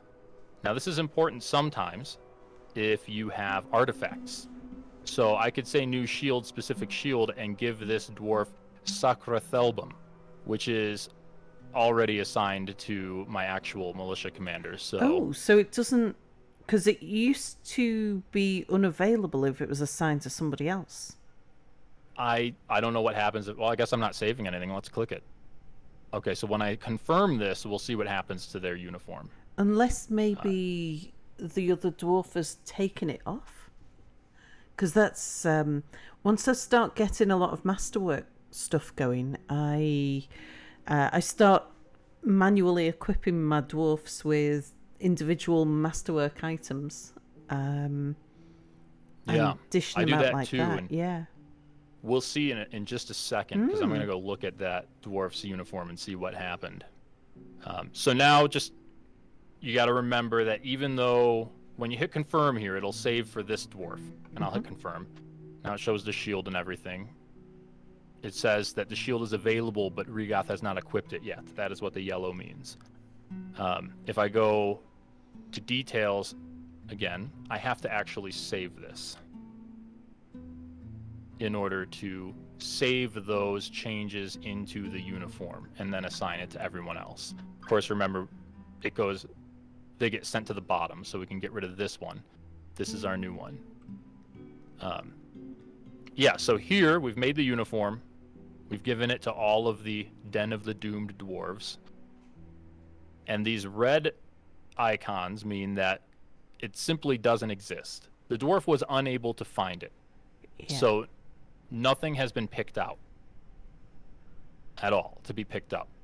Now they see they found something. So it looks like their leather armor does exist. I don't recall making any, but sure. The yellow means they're going to go get it, but it's not equipped right now. They're just going to go get it. When it's green, it means they're good. One last thing to say about uniforms while we're here is this update equipment button is your friend. Sometimes, and by sometimes I mean often, your squad will be given a uniform while you don't have the stuff available to equip. Then you make the stuff and they just don't go pick it up. They just never go pick it up. And I thought for a second that going to details and confirming a uniform for one of them would refresh all of them, and that's what you had to do. You could just click update equipment. That's what that does. It does like a little refresh, and it has all the dwarves do like a quick double take to see if the stuff is around. So if your dwarves aren't picking something up, you know it exists. It's in their uniform. They should be going to get it. Click your update equipment button. I don't think it'll cause them to take anything off if it's already equipped. I'm not sure. I guess one last funny thing about uniforms, too. You might notice something interesting about these squads that I already have. Something very peculiar. They are only wearing one boot. Yes. I don't know why. But you have to give them 2 boots. I believe that the thing about the one boot thing is because when they go to, and you'll find this sometimes with gauntlets as well, when they go to collect a pair of boots, if they find 2 boots, or if the 2 boots that they look at are both of exactly the same quality, they'll probably put both of them on. But if they assign themselves 2 boots and they're of different qualities, then they kind of fail in that task. So if you tell them to wear 2 pair of boots and 2 pair of gauntlets, it doesn't matter whether they're of different qualities or not. Yeah, and that's, you can see here that the steel gauntlets, they have 2 assigned. This dwarf here has 2 gauntlets assigned, which means they've found 2 and they're putting them on. But for some reason, they only find 1 boot. And, I don't know if it works the same for gauntlets as it does for boots, but all I know is that I left this as kind of just a fun thing to show people on this stream, assuming that many of them would have only one boot on. They all only have one boot on, so I don't know. I don't know what's going on with that. But just give your dwarves two boots in their uniforms, just to be sure. Give them some socks too, because that's metal. You know, that's uncomfortable. So, and not that it matters though. Dwarves, yeah. To answer a question in chat about gloves and mittens with gauntlets. So gauntlets and mittens are mutually exclusive, but they can wear gloves under the gauntlets. So I must have misread that table. We should go to that table if we have time. Yeah, the end sure. Of the stream. Because I did give them mittens, assuming this was armor. This was over, but I could be wrong. It's a complex table. Could have easily misread it. But yeah, so this is the more complicated uniform. Anyway, back to our new squad, right? So we have formed the squad. We've given them a uniform now. They're even going to pick some of it up. They don't yet have their weapon. I suppose I don't even have a workshop for that right now, but that's okay. We can just get rid of this. We can do a little workshop here. Boyery. Make it out of the local materials. And there's already bones here, so they'll already be able to make that. I have a legendary boyer, but I'm not sure. He's probably one of the Barknars. Boyery, crossbow making. Yep, so that should get done pretty quick. While we're waiting for that to happen, the squad is made. They just need to be told what to do. They need to be scheduled. So we'll click on them again. Sure. We'll go to schedule. Now we can change these schedules like we did before, or we can just go to constant training. We're just gonna go to constant training because we can do a schedule for something else.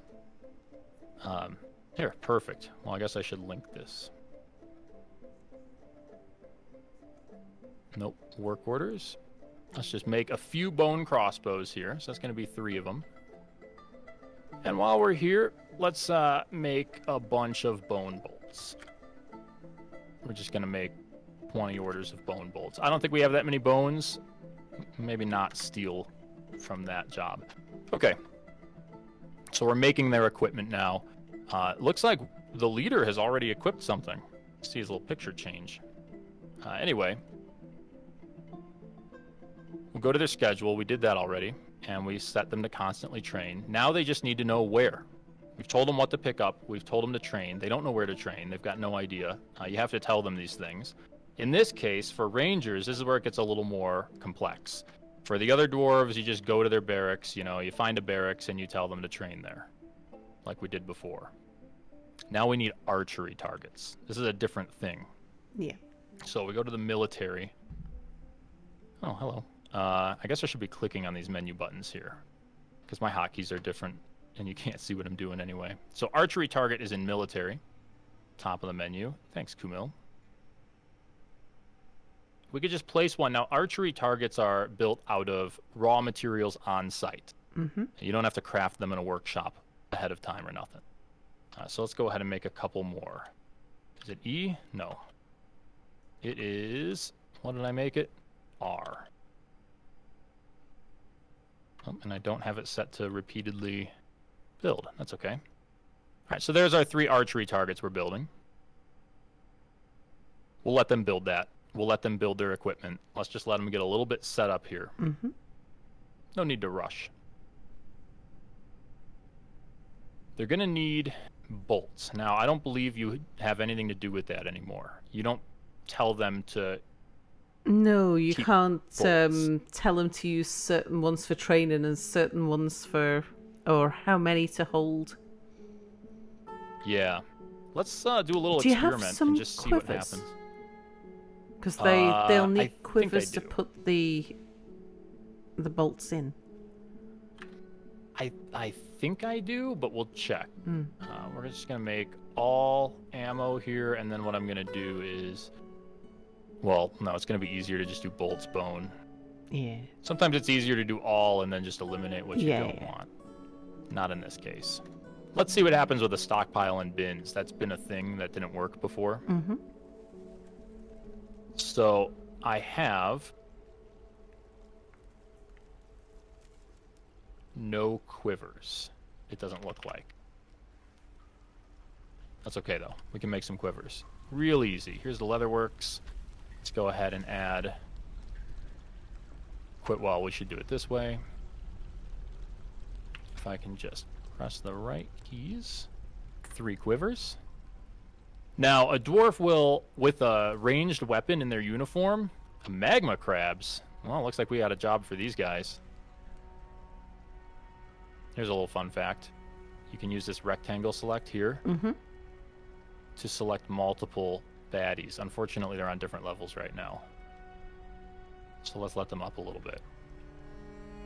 Anyway, are they going to attack us? I don't know.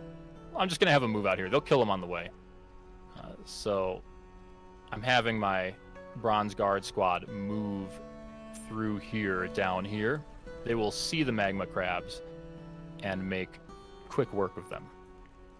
That's all happening while we worry about the other squad, though. So we should have the quivers coming out. Did I place that? I did. Good. The archery targets are probably done. They are done.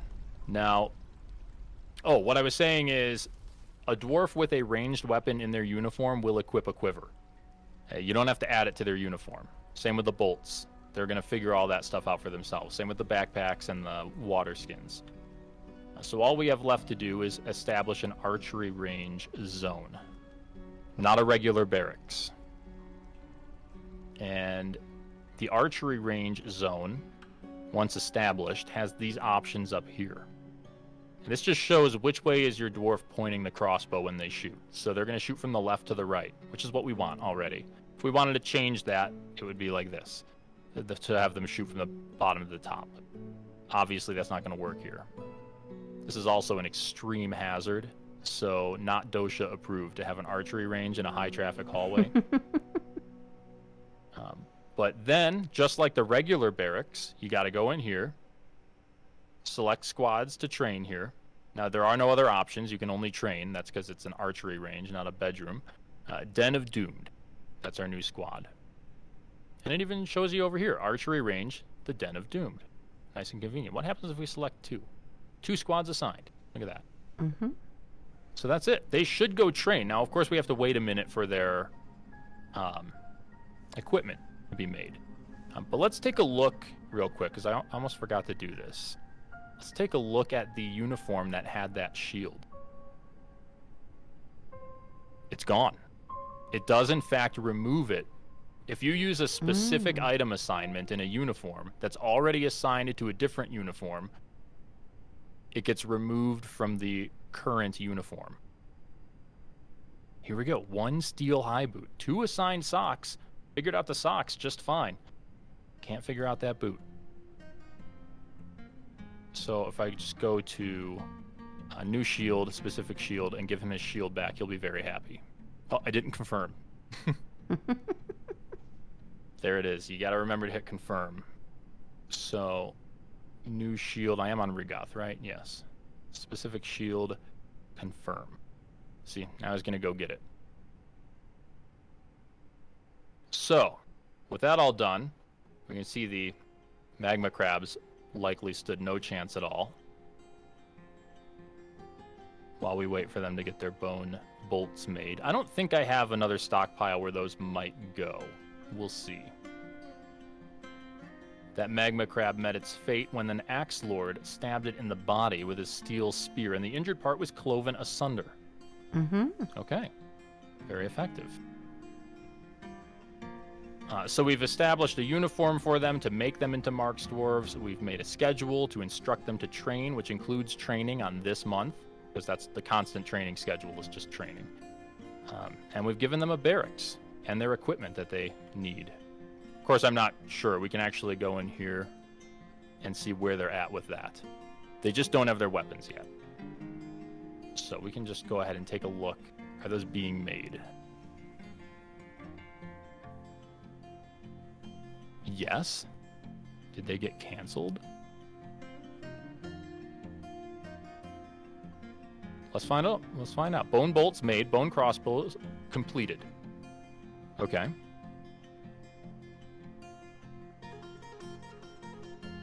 Where are you? You are in the weapon bin. Here.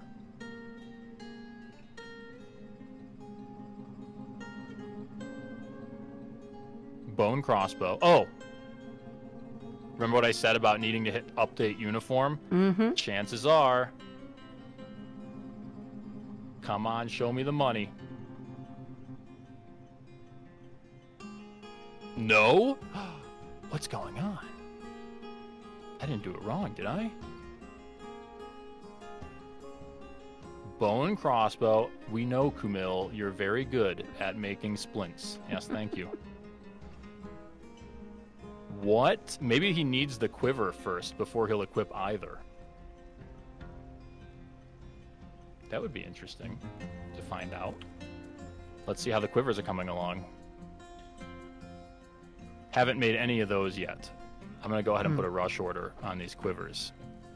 Comment in chat.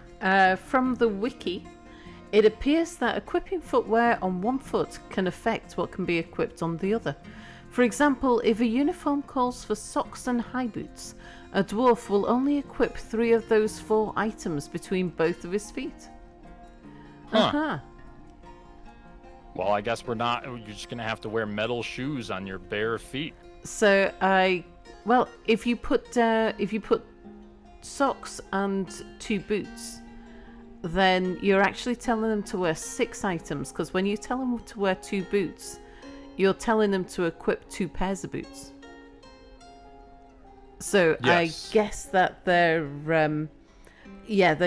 only wearing 3 of the 4 from the first pair of boots and socks, but then when you tell them to wear another pair of boots. Gotcha.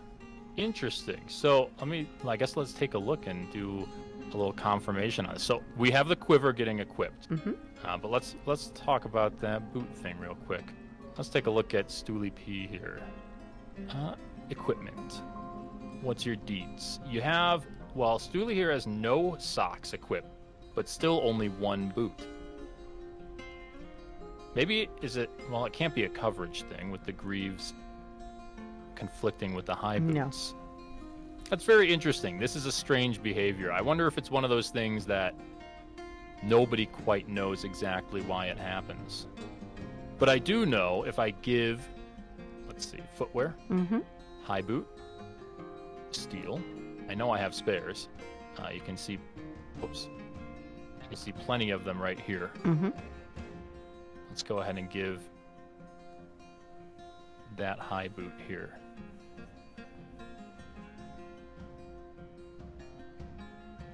Steel, there we go. And now confirm. Always forget to hit confirm. It's gonna go grab his stuff. If we go, it looks like he is grabbing at least 1 boot, so that's nice. The other problem. While we wait for Stoolie P. The other problem with boots is that they conflict with their shoes. Mm-hmm. I don't have them wearing any. Well, I assume they're not wearing any shoes. Shoes aren't part of their uniform, only socks. And the uniform is to replace with exact matches, so there shouldn't be a conflict in this case. But if we go to the Den of the Doomed here, go to equipment, now they have their weapons. I don't know what happened there. Excellent. Maybe it was the quivers, but I only made 1 quiver. Anyway, they have picked up their equipment. They are scheduled to be training right now. They have a training area. We just need to make sure they have bolts. Sheep bone bolts. Where are they? They are here, which is a mistake. No bolts. You know what? Bolts, but just not bone. And not copper or any metal, because I would melt them if they were metal. Okay. So hopefully they'll bring some bolts over here. Now, I don't know exactly how. We could try one other thing, too. This is something that may have changed with premium. If I put a container into this area, will they put the bolts in there? Do they need to? We'll find out. I am guilty of having never really made a functional Marksdwarf squad all the way through in premium. So you guys are all listening to somebody who knows what is supposed to happen and how, but hasn't actually confirmed it with his own 2 eyes. So we have 1 stack of bolts in a stockpile here.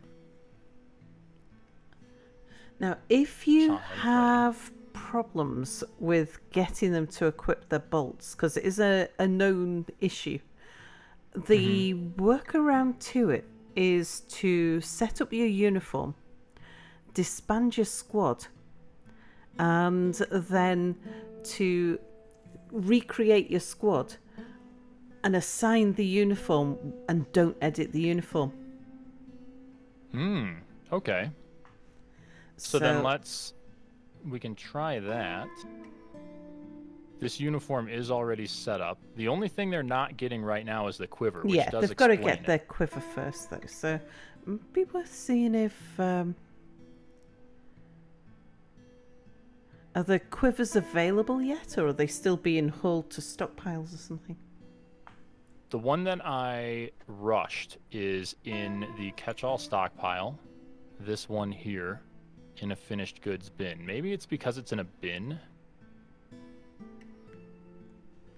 One thing I can try to do. Yeah, a lot of the difficulties with bins have been resolved.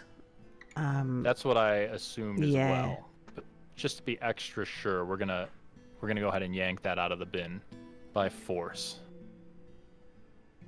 Come on. You can do it. It's a medium-sized world, so... Yeah. And Stooley in chat is pretty convinced that that given the orders to put 2 boots on, that they would put both boots on the same foot. Just saying. We'll find out. Maybe there'll be 2 left boots. Take a look at the sprite. Let's see. Let's go ahead and put weapons, and we're going to put crossbows of bone. No, not crossbows. We're not talking about the weapons right now. What am I doing? Quivers. We need quivers. Quivers are going to be finished goods, right? Yep. Finished goods of leather and equality. Okay, let's just make a little dump zone here. We'll put it right next to it. Accept, and then we're just going to go ahead and dump that quiver. Wait, it's been tasked. But by whom? Maybe to get moved to that stockpile. We'll see. Maybe. Or it's getting picked up.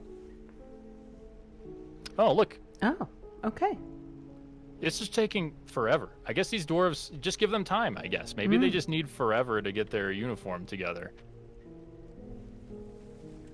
So we'll see them get their bolts soon. One of them here, who was it? Position number 1, Rigoth, is going to get his bolts now. He now has his bolts equipped as well, so he is, in theory, ready to train. We'll see what he decides to do next. Hopefully we're working. This is not him? No. No, that was someone bringing some bolts, yeah. Let's take a look here.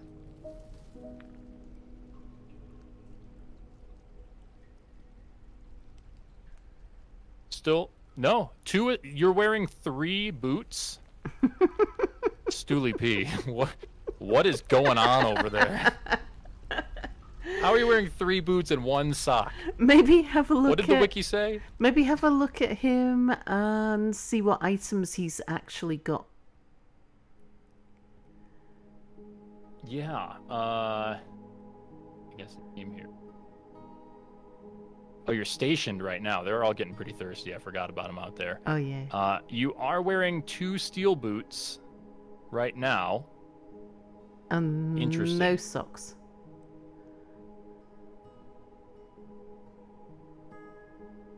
So you are wearing 2 steel boots, but you have 3 claimed. Just greedy for boots. I guess. Oops. All right, I really want to see these archers get moving here, because if it doesn't work, I'm going to be very disappointed. Did you? They're not storing ammo. Oh, here. you did set the direction on the. Yeah. Yeah. Unnamed. Yep. I hope it's not like too big. Oh, I was thinking it might be too short, if anything. It's been I haven't played with crossbows since this version, But previously, when I have had archers training, I've always made it quite a long archery range. Gotcha. Well, what I can try before we get into the weird possible solutions is I'm going to give them an order to train now. Yeah. Manually. They're not training in the other barracks, are they? Training some... No, there's no way, because I never even had this squad when barrack, did you? Yeah. All right, well, I'm telling them to train right now. If I go to individual dwarves, I can even tell them individually. What's Rigoth up to at the moment? Let's find out. In fact, I think I can click him because he's the leader and just go, oh, he's sleeping right now. Fantastic. Okay. We're trying to do a show, Rigoth. Come on. I guess we'll bump up the frame rate here and hope my FPS can stick higher than 50. Oh, good, 85. Go to archery practice. Interesting. Looks like the two others are following. All right, so now he's training. Mm-hmm. Nice and long distance there to make sure the most hallway possible is dangerous for passerbys. You could lock that distant, like the far distant doors, so that they only use the top door with the pants in. True, I could. I could set up a traffic zone like this too. But, it's what fun is that? So they're doing it. I think he's just re-equipped his bolts, hasn't he? Yeah, they're just not very... It's not a very high priority, I think, compared to other training, which seems to be maximum priority, pretty much. Mm-hmm. Let's go. Their schedule is right. If we even open this up, we can see training. Current month, Moonstone is to train. Yeah. We just... I don't know. They should have... Okay, so when the current order for a squad for this month on their assigned routine is to be active and have a military order, they should be listed here as their combat job. Yeah. So it should say Marksdwarf. So we can find them. Well, Rigoth is a militia captain in this case, and the other two are only recruits. Oh, they're praying right now. Very interesting. They will train, but they choose not to. Yeah, and that's not a desperate need to worship either. Now, if a dwarf is told to train and for some reason they can't, then they will go pray, hang out in the barracks, go to a library. They'll do one of those recreational activities. So I wonder if that moment when there was no bolts in the stockpile, whether they've then said, I've run out of bolts, I can't do anything now, I shall go back to... Oh, maybe. That is a good point, because dwarves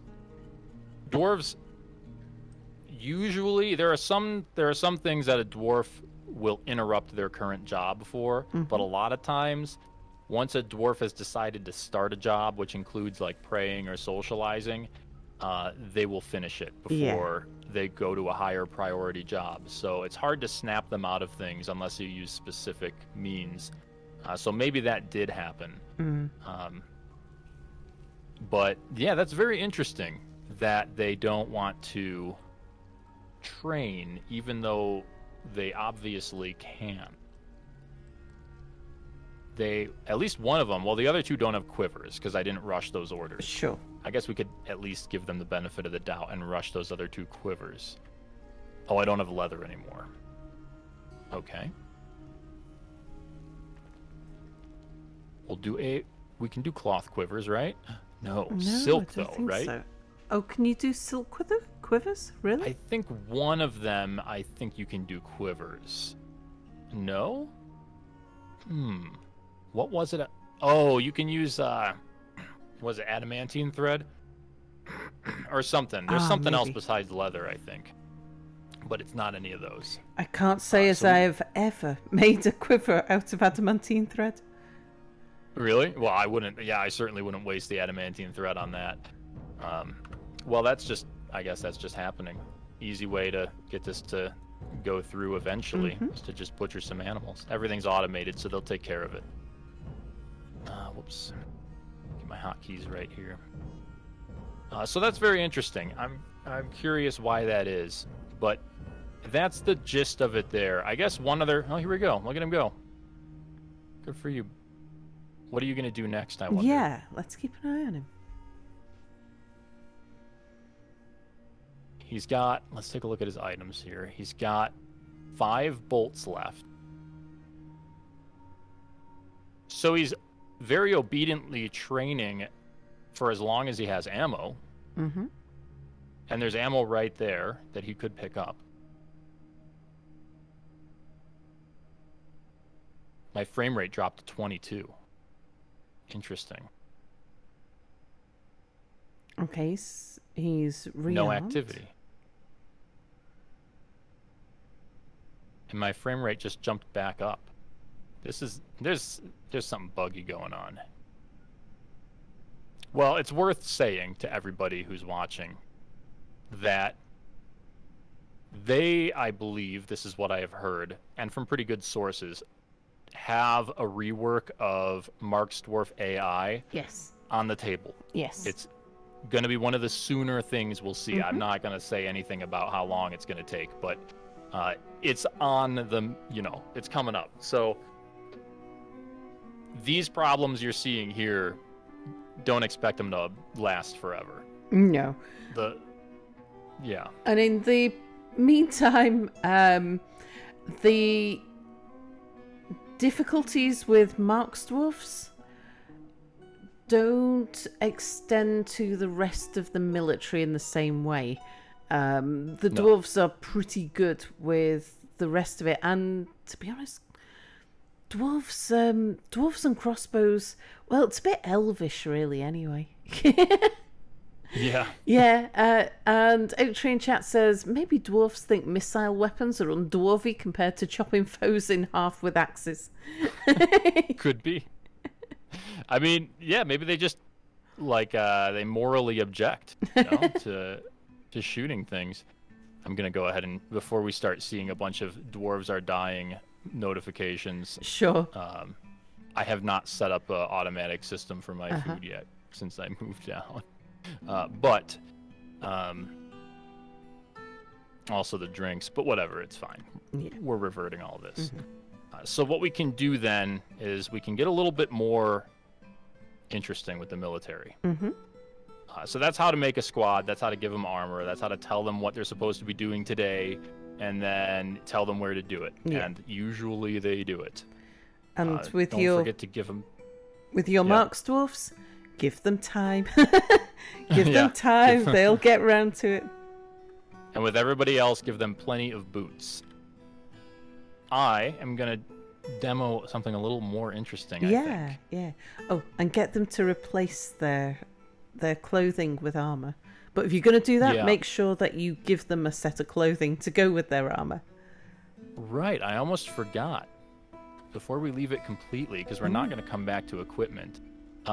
When you go into the details here, I forgot. Down at the bottom here, you have 2 options, which is worn over clothing and exact matches only, which each change. This one changes to replaces clothing, and this one changes to partial matches. So replaces clothing means if there's a glove or a gauntlet here in their uniform and they're already wearing something on their hand, they get rid of whatever's on their hand. Even if that thing technically fits under the uniform, they toss it. If it replaces clothing, they wear only what's on the uniform. In fact, I shouldn't have even said what's on their hand, because they will take off anything that's not here, regardless of if it interacts with anything. So if you say that a uniform consists of a helmet and a shield, and that replaces their clothing, they are going to be running around stark naked with just a helmet and a shield.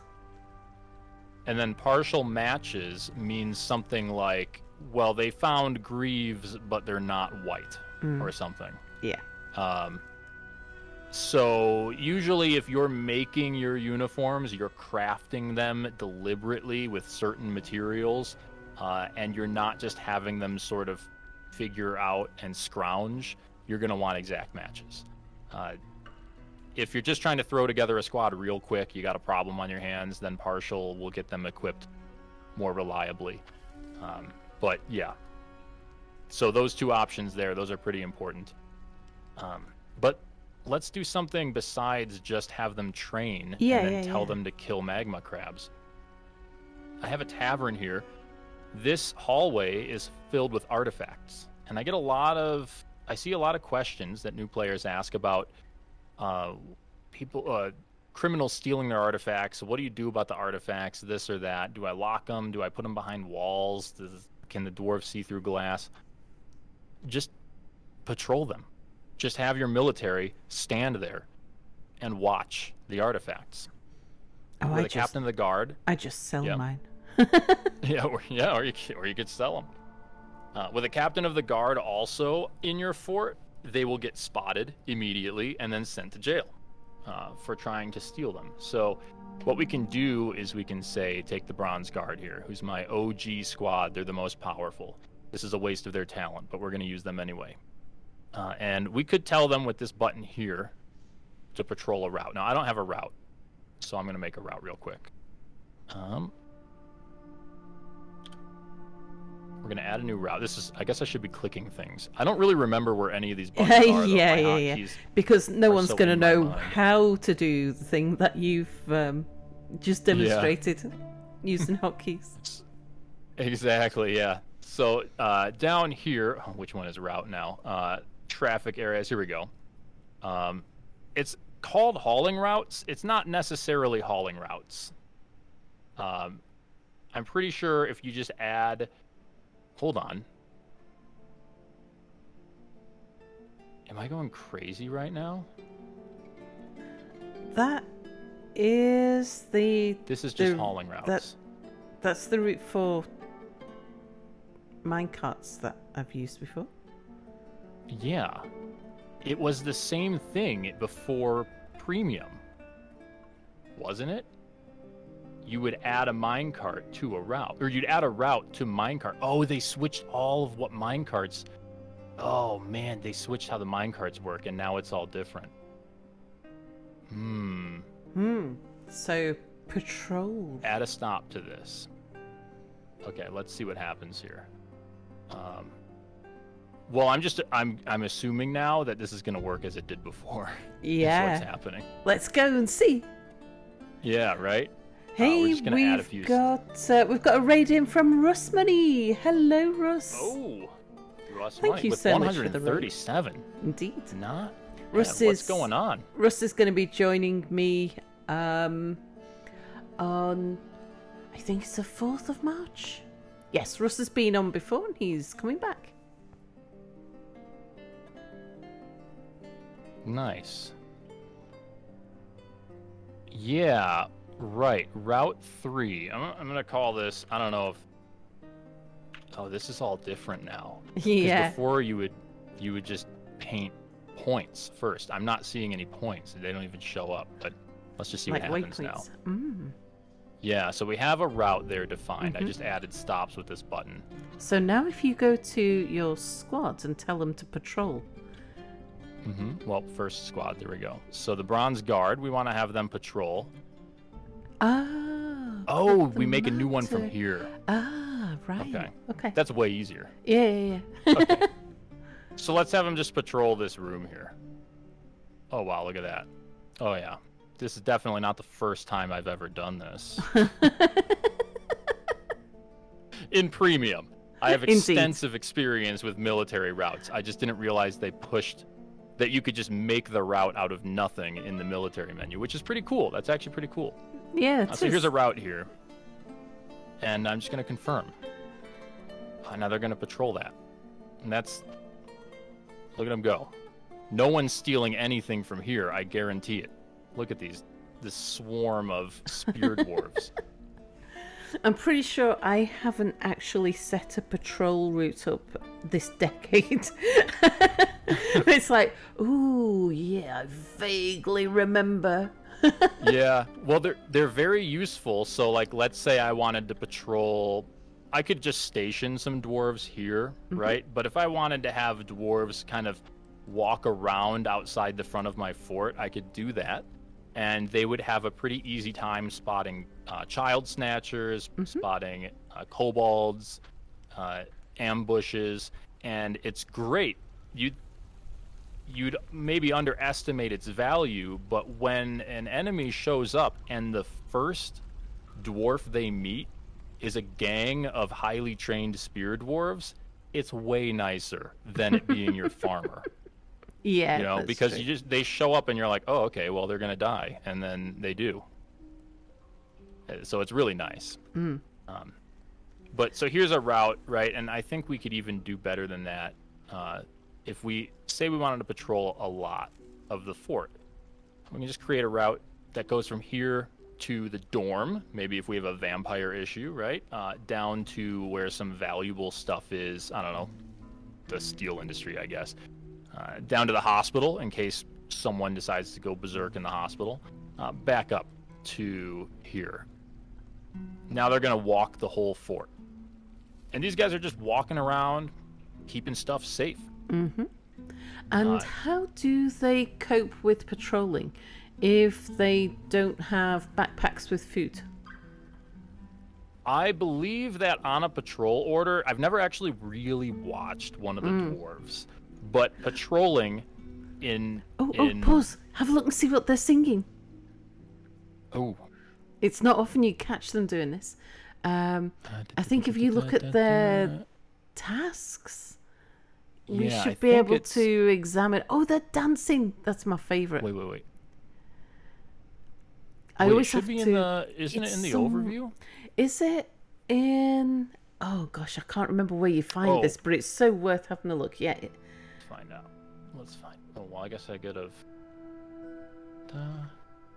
Give food... Wow, is it not here? Is it labor? No, it's not labor. It's here. Perform dance. Perform dance. Yeah. Ah, and then you hit this. That's Yeah, right. yeah, That's yeah. right. It's a little obtuse. So, I love looking at the actions of the dance. It's reached the point where its accompaniment is at a simple passage. Oh. Indeed, the form guides dancers during improvised performances, and there's a series of 2 vivacious steps in a square pattern with independent body movement, a crude hand gesture, and a vivacious facial expression. The dance is sharp-edged. I'd love to know what a soft-edged dance is. I love the details about Yeah. like how they move each individual body part. I like that the ish rhythm, the ish is being a procedurally generated instrument. Yeah. I like that the ish rhythm is one note over and over again. Like it's just boom, boom, boom. I don't know what an ish is, but that's hilarious. The verse of Sparkling has a simple structure, 3 unrelated passages. Oh, okay. This is a bizarre little dance. Indeed. And this is actually because it's an improvised dance. There isn't that much detail other than the dancers are performing in several lines, moving to the rhythm. And just 2 vivacious steps in a square pattern. Yeah. Yeah, some of them go into such incredible detail. I saw someone on the subreddit that was doing some work to reconstruct it into an actual song, but I don't know how far they got. I never followed up with that. So, yeah, sorry about that distraction. I just saw a dance going on. I No. had to have a look. No, I've only actually read one of these, and thus my forgetfulness as to how I got back here. Yeah. They are very interesting. It's one of those things that it's like, kind of like books. It's even more complex than the books, though, where Dwarf Fortress takes the time to be like, by the way, this performance is awful or something. You know, like it takes the time to describe it. Indeed. Yeah. In the So highly detailed dances, you get like you put your left leg in, your left leg out, left leg in, and you shake it all about. You get all of that sort of complete detail of how to move each individual body part. yeah. It's Wait, always fun trying to talk yeah. chat to try and mimic the dance. I've only read about the music descriptions, but the dances, yeah, I've never actually read one of those. The physical dance description. That's got to be hilarious. Oh, right. Patrols. Well, not just patrols. We're talking about scheduling again. So this was a patrol I put together. I guess we'll back here. So this is a patrol I put together, but it's just a temporary order. All these orders that you assign, it's just do this until you stop. So I tell them to stop, it goes away. But let's say we want to do something more interesting with our military. We don't want them just training and then poking goblins. Like, that's cool, that's fun and all, but they're a valuable resource to the fort. I want them to regularly patrol this fortress. So what I can do is I can schedule them to patrol. And we can do this by first making the schedule. So if I go into schedule here, we can, ignoring which squads we have selected, let's say we have none, it doesn't matter. We can add a new routine. And this is going to be our... Ooh, I haven't done this in premium yet. Yeah, this is, I've done this once, and it all works kind of the same. The menus are just very different. So I might stumble once, but we'll get through it. So I'm adding a new routine, and again, routines, that's these columns, they're like circumstances. So this circumstance, we're going to call it, I'm just going to call it peacetime. This is what I usually call my, well, they used to be called alerts, now routines. So this is what I usually call my routine for what squads should do when nothing dangerous is happening. And they also don't need to be training because they're already really good. So just like their peacetime routine. Yeah. So that's it. We made the routine. We can hit this arrow here and see it. Peacetime. Now we select the squads that we are currently concerned with. So the Bronze Guard here has no orders in peacetime. It's brand new. It's empty. We can click on the View Monthly Schedule here. Or I think if I just click Edit to... whoops. Well, it's whatever. We'll click on that. It expands it. So this is all the months of peacetime routine. So in Granite, during peacetime, I want them to do something. Let's make it. We'll hit edit, and I'm going to make this patrol. And that's it. I'm just going to call it patrol. We can get really complicated with this. And trust me, some people have seen me get really complicated with the military. We're talking alternating patrol routes to make sure maximum coverage on long routes with squads doing 3 different things, alternating, off duty stuff. It can get bizarre, but let's just do a scheduled patrol. So that's what it's called. It's called patrol. And what I want to do is have, you know what? Let's get weird. Well, first of all, let's get weird. do I want them I like equipped? that. Mm-hmm. We do want them equipped. We also want them sleeping in barracks at will, because I don't have rooms for them. They only have barracks. And they don't need to be up if they're tired. They can sleep at will. And this is where we get weird. You 5, right? I'm going to give you an order. Come down here to patrol. We're going to make a route. Create a new route, and I want that route to go from the tavern to the caverns and back again. I guess I could do this. All the way up towards this door. And then back to the... I guess, I think it probably rotates even if I don't send them back, but I'm going to send them back because that's just how I've always done it as a habit. Sure. So that's their route. Mm-hmm. Now you don't see the little arrows because it doesn't show the path that they're going to take, but they're going to go back and forth. It just kind of goes through the floor. That's it. They're patrolling Route 3. Now I want to take these guys. Whoops. I want to make a route for them too. It's the same route, but Well, it's a straight line. It doesn't make any sense to... Well, it's fine. It'll still be better than 1. So this time, if it was a circle, this would make sense, because they go from point 1 to point 2. So this is just back and forth. But at least it splits the squad up. That's the point. It's not ideal. But let's go ahead and put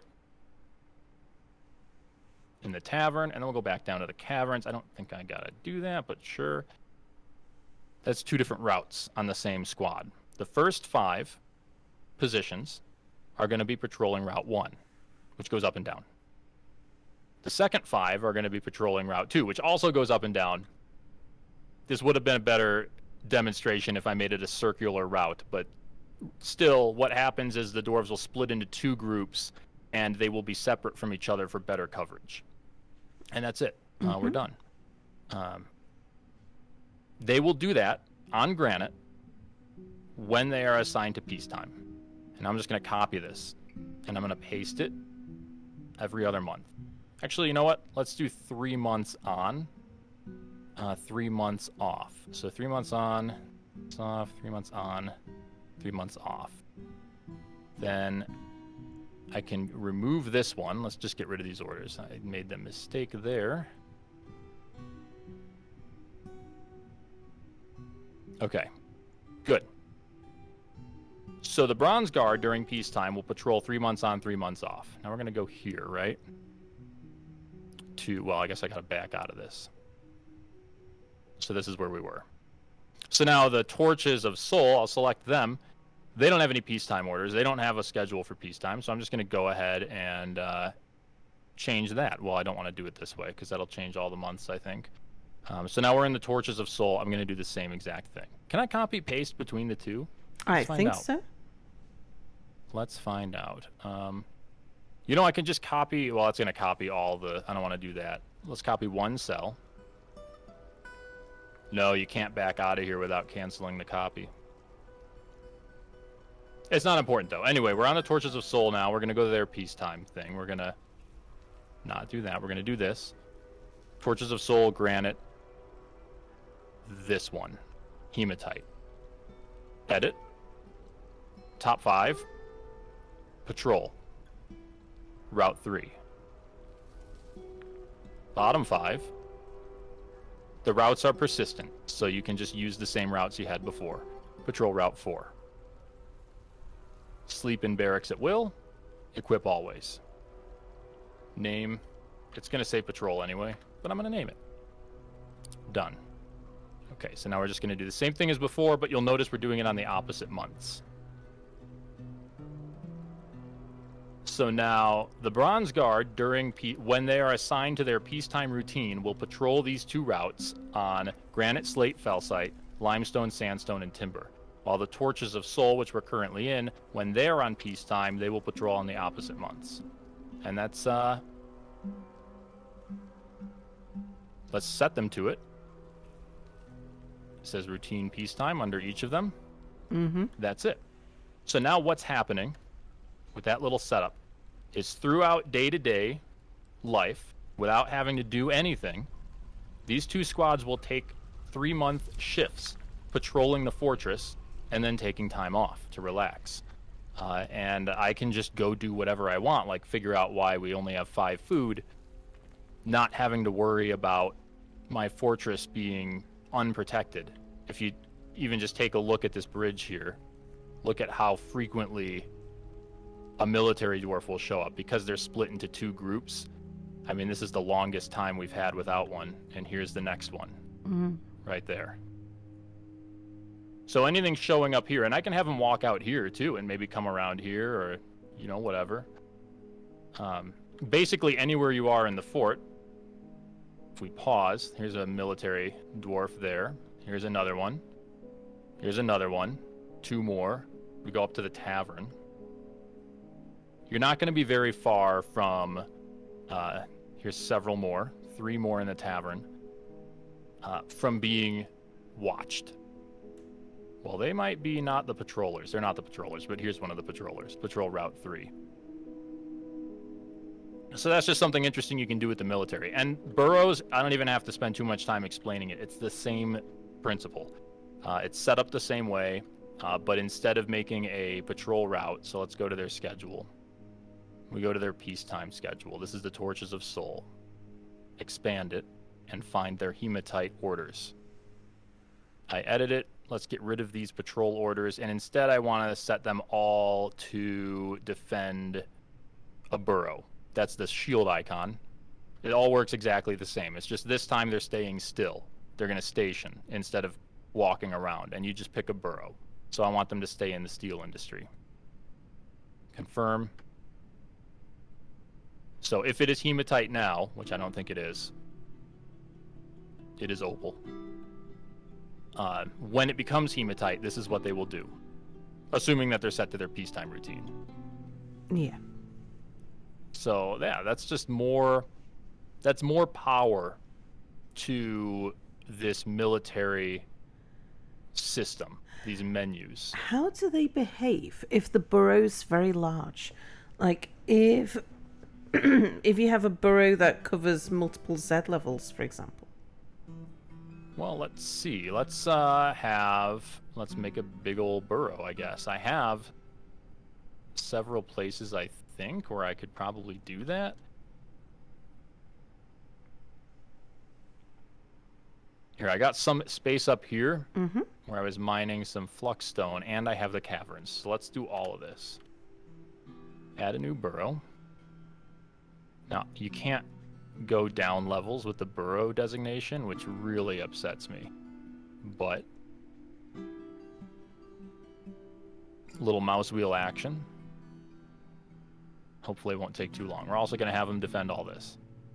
Big ol' area. And we'll have the whole squad do it. So this time, to do this experiment, this is just burrow 5. I don't have to make a whole routine for them. I can just go ahead and click their squad. And I can tell them right now, regardless of your scheduled orders, defend burrow 5. That's what you need to do right now. Let's see what they do. Here's a Regoth here. He's moving around a lot. Yeah, let's follow him. Yeah, he is. He's moving all around the burrow. Well, he seems to have stopped there. You know, he has not... Here's another one. Well, the other dwarf here is moving around quite a bit. It looks like they might just pick a random spot and chill there. Well, no, here's another one moving. Where'd you go? Did they go down or up? They went up. Here, let's follow. It looks like they pick a spot and hang out there, and then they eventually path to another random spot and hang out there. Yeah. Interesting. Yeah. And that's very... So this can be very useful for comprehensive plans. Like, if your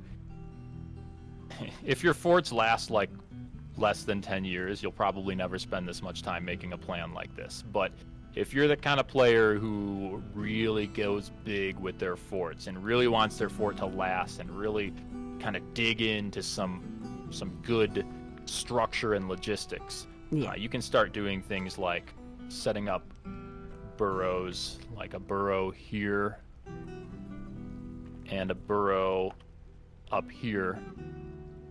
Those are the entrances to the fort. You can... Well, actually, what I'd want to do is I would want to not do the same burrow. I'd make a lower entrance burrow. Whoa. It's a terrible color for a burrow designation. So we have 6 and 7. That's our lower entrance and our upper entrance, right? Then I can go into my military menu, and I can just go to... Well, I guess I have to click a squad to go to the schedules. We'll click the top 2 here. Schedules. Let's make a new routine. This is a new circumstance for the fort. We're going to call it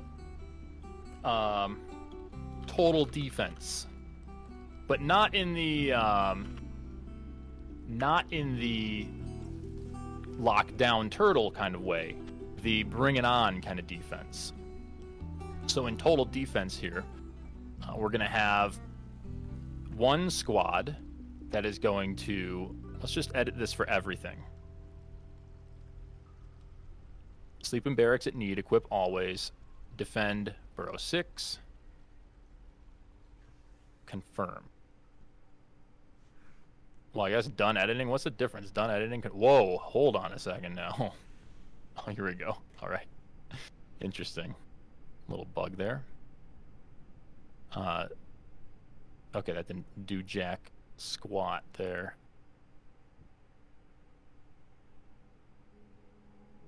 I guess I have to hit confirm. I just curious what happens if I hit done editing without hitting confirm. Yeah. Apparently it gets really weird. So we're going to do that. Then we're going to tell these guys to... I could just do this. There we go. Defend burrow 7. Done editing. No. Confirm. Done editing. We're going to put them both on total defense. So one of these squads is going to defend the lower burrow. One is going to defend the upper burrow. Mm-hmm. And, you know, even this squad here is going to defend, let's say we have, you know, an internal area where we're going to put all the children. Yeah, the tavern here. And this will be an actual, like, escape to burrow. These are not as effective anymore in premium, but I guess they're worth something. Yeah, not at the moment anyway. Yeah, so this will be where we hope our citizens will escape to, and we'll just put everyone in it, right? Everybody go to the burrow. Don't use any materials outside of it.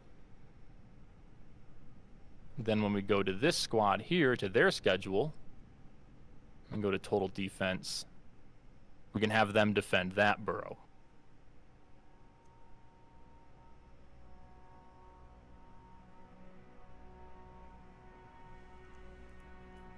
Now, if something shows up, so we're all on peacetime, right? Mm-hmm. So the reason you went through the trouble to set this up is, well, again, if your fortress isn't going to last very long, it's not really going to pay off. But if your fortress is going to last a while and you have a more useful plan than the one I just threw together, what happens is you have a bad guy show up. They're all doing their peacetime stuff. Oh no, Hill Titans show up, or anything really. You could just go into your scheduling and just tell everyone total defense, and they're going to do that. And then you can continue, I don't know, whatever you want. You're probably going to watch your military anyway. But you don't have to go hunting for the thing before you can take action. You can just go right into your orders and tell them to go do their defensive routine. And now you don't have to be like, okay, well, where's the monster? Where's my military? Oh, I guess I'll tell them to move here or whatever. They're just going to start like a little pattern automatically, which I guess is more or less useful depending on how you play. Yeah. In my opinion, the regular scheduled patrols is the most useful thing by far.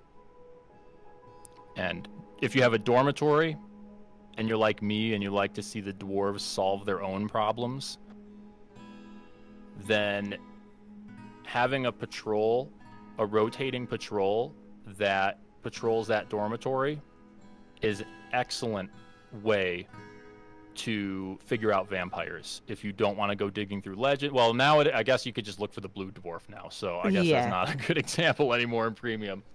In the past, though, that's how I would deal with vampires. I would just patrol the dwarves while they slept, and then someone would see it happen, and I'd lose a dwarf. But at least they solved their own problem. But yeah, I mean, there's a lot of stuff you can do with military. And I whipped up these examples, but if you really put your mind to it and you think, I've got 30 dwarves that are highly trained in combat. What can I have them doing that might be useful on a day-to-day basis, because they don't need to be training anymore? You could come up with something.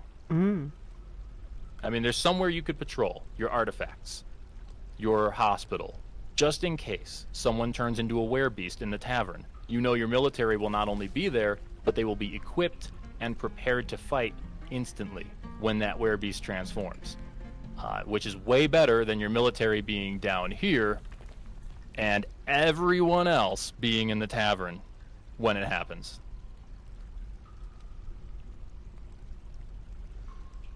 Very patrol the good. caverns. You could patrol the caverns too, just to keep wildlife at a minimum. But yeah, I mean, besides that, like, that's how to use this menu, I guess. Yeah. There's a lot more to talk about in terms of like what kind of equipment and stuff like that. I don't really min-max my squads. I give them steel because it's nice. Yeah.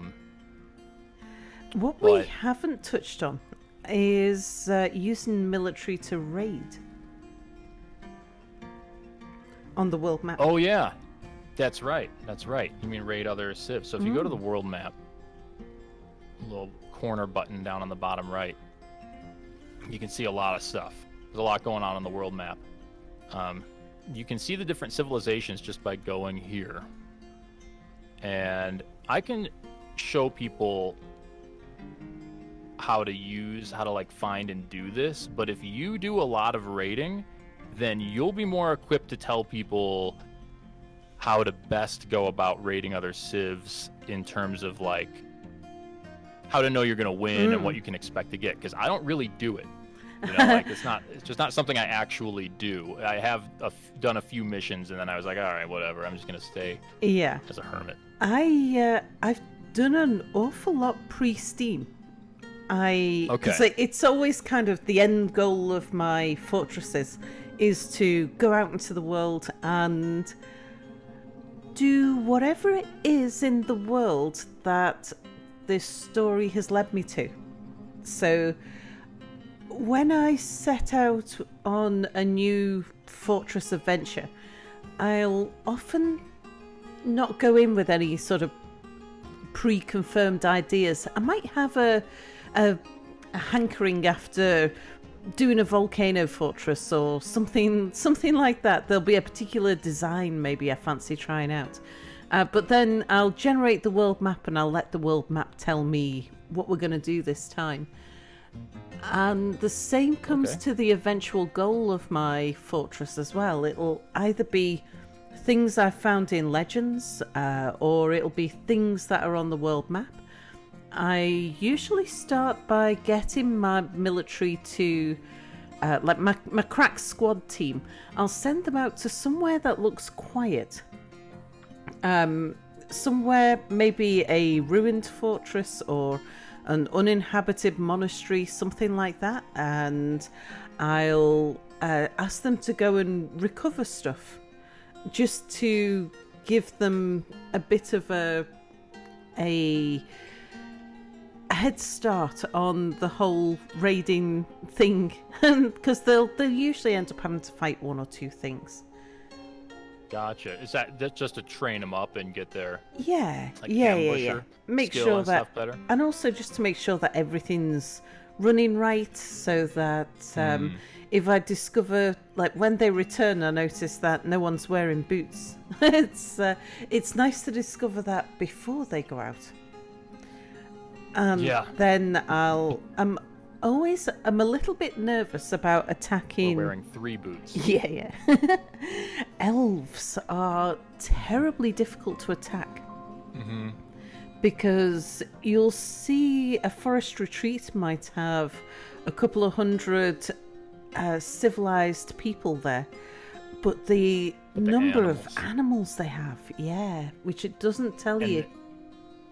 The animals are more powerful, I believe, in the way that battles are calculated through raiding, because it uses a certain kind of calculation. It's not literally simulating a second game of Dwarf Fortress in a hidden place. And in the calculations that the game does, this is what I've learned from a couple other people with experience in the game. It really inflates the power of animals.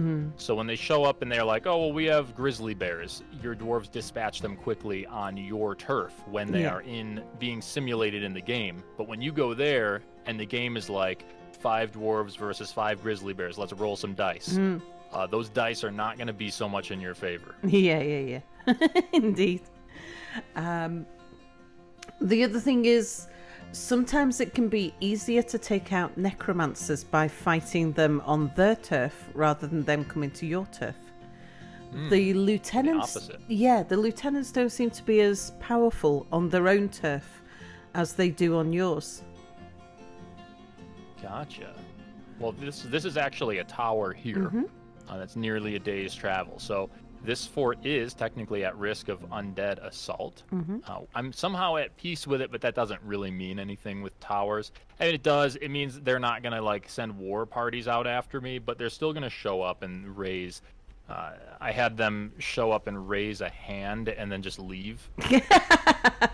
They're just like, aha, gotcha, and then they left. So it's like, okay, well, thanks. They've just clipped your map, have they? Yep. But yeah, if I click on their site here, this tower, peak board, interesting name for a necromancer tower. There's some options that I get. Like I said, I don't really do this, so I can't really guide anyone on what's a good or bad idea or what to expect. You're not saving this, are you? I could talk you through it. No. And we could see what happens. So yeah, I know I can select, say, my better squad here. I would do that. Now, interestingly, it's only given you the option to raid. You're not given the option to pillage.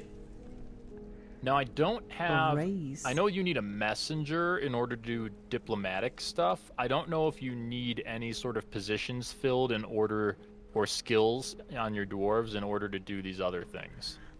I'm not sure, because I don't usually attack people that I'm at peace with. And that might be it. Yeah. And that's what I'm thinking. War. Yeah. You're trying to start a war here, and that's new to me. Well, am I at war with anyone already? No, I am a very nice people. I'm actually far away from my civilization. You've got a really peaceful area around here. Is there any... They might be at war with each other. What about just scan around the map a little bit? There might be...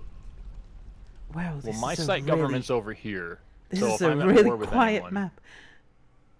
It's probably... No, is this...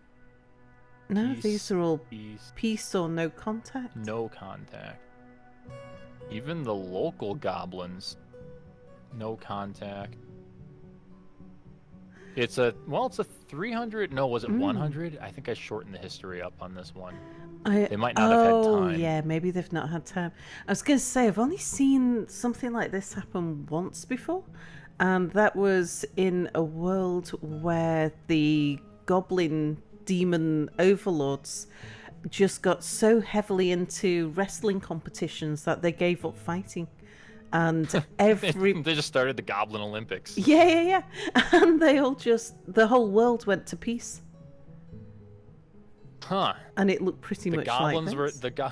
The goblins thrust the world into world peace. Yeah. They were just too busy holding wrestling competitions. It may also be that I edit the number of civilizations and sites on my maps. I use Advanced World Gen. Yeah. Because I prefer to have only 3 or 4 civilizations of each race, because it's just easier to keep track of, and then they each have a wider... They have bigger populations and more sites per civ. So it could also be that there's just not enough civs for them to step on each other's toes quite yet. They haven't really grown into each other. Yeah. There's and the civs will still be getting themselves established somewhat as well. Now, I wonder, I'm having trouble seeing any, but I'm wondering if there's a den or some sort of crypt or something that would contain a beast. There. That tomb Here? could be interesting, yeah. The Tomb of Mortal Ransacked. Well, looks like someone got there first. All right. Now, can you explore that?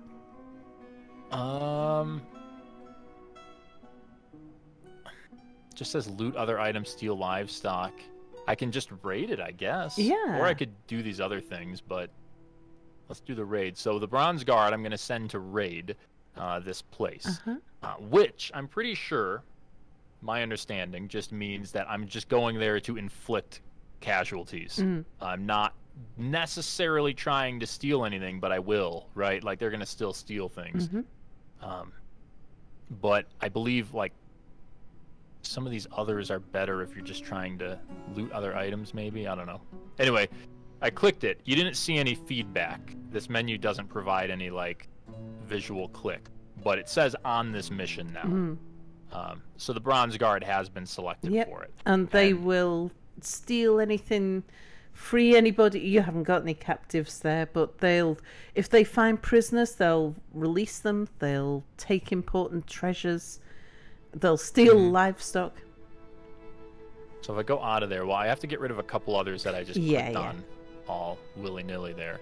So Raid Mortal Ransacked is an active mission. And then there's other things you can do on this menu too. I'm not sure how much of it is pertinent to military action. I think you can see maybe how other armies are moving around, but I've never really dabbled with that. So let's just see what happens with them. We're going to go to here. Raid Mortal Ransacked is now an active task on there. And I can click on the portrait of the leader in order to follow Rigoth with ease. Are they going to leave through the caverns? They might do if there's a route out. Let's just do a quick check. I'm curious. How many boots is Stooley P wearing for this raid? 3 boots. Well, I mean, looks like he's only going to be wearing 1, but he still is claiming 3 boots for this. So now it looks like this is your new symbol here in the menu. If you go to their equip, I think if you went to schedule, no, their schedule is going to be the same. But if you go to equipment, you can't change anything because they're gone. Yeah, or at least you can't see anything. I forget how far away it said. You can see how far away a site is. So it says more than a day's travel, which means if we watch our little calendar here, we're probably going to see at least 3 or 4 days pass before they come back. So that's going to put us at the 1st of the next month. So while that happens, I guess I can figure out why I don't have any food cooking. Yeah, that's probably a good idea. I mean, I can make simple meals. This is not the kitchen. I say simple meals. That's my artifacts from RimWorld still sticking around. So, do you have anything that they can cook? Yeah, well, they're supposed to be putting eggs in here. Do I not have all eggs in here? I do have all eggs in here. I had egg layers here, and then I think several of them died while I wasn't looking because I'm not seeing those hens in here anymore. Let's take a look. 2 hens. Oh, I only have 2 hens left. I mean, these birds don't have a mate, so they're not going to be doing much. Huh. Yep. So it looks like something happened to my hens, and that's why my food has been dropping. So what I can do is I can just go ahead and butcher the spare sheep. Hens do not need to graze, to answer a question in chat. Yeah, so birds and pigs, fowl, I should say, fowl and pigs, they dig up vermin from the ground. You can actually see it, especially now in Premium. I guess they're all gone. I used to have a the massive Bronze chicken Guard here. are back. Oh, they're back already? Yeah. So That was quick. now if you go to reports, we should see the report. It's no longer in the standard military, Is it on the world screen? Oh, it might be, yeah. It used to come up in the military logs. Reports. Here we There go. you All right, mission report. Raid Mortal Ransacked. So this is their little path they took. They looted Looks treasure. like... Yes, they did. Interesting. And is that all it has to say, huh? I feel like they've always been way more detailed. Well, the 3 other times I've done this, it's been more detailed than this, but... spoils report. So, this is the name of that squad. I don't know what's going on with it says the Bronze Guard, but this is the actual name of the squad. When when the Bronze Guard went out, if they'd have captured the place, they would have formed a government. So they become a unique group, and at that point they are the group of the Unswerving Spears, which is part of your local government. And so they lose their squad name and they take on a group name instead. Gotcha. The interesting thing, though, is I wonder what's up with this, because I wrote that name into their squad, but we'll see. I'm gonna go back to their squad and try renaming their squad again and see what happens. But for now, I guess we could just see that we've looted basically trash from a place called Ransacked. An old loincloth. Yeah. Not really terribly surprised there. The Ute loincloth is going to be... We're going to put that on a pedestal. And, in fact, and that place is now enemies with us. Yeah. Well, we stole their prized loincloth. We can go ahead and take a look. Let's pick a real fight, I guess, maybe. Yeah. So was this already owned by a government? It's a kobold government. Oh. I don't have any more options. Yeah, I think that's a kobold name. Juldo Breerness. Maybe. I mean, it does look koboldish, but it was a human tomb. That's true. It could be anybody who's living there. The group that's living there, it could be led by pretty much anybody. You may also have raised the dead. Oh, good. Adding a little flavor to this. We didn't have enough undead with that tower, and I'm sure these humans will be happy to have something to, sort of unify them against. Humans always need a common enemy, right? Yeah, when you attack a tomb, and I only found this out, I was reading a story about it last week, and it was only in researching that story that I discovered that necromancers are not the only people who can raise the dead. Or the secrets of life and death are not the only way to create a necromancy. Yeah.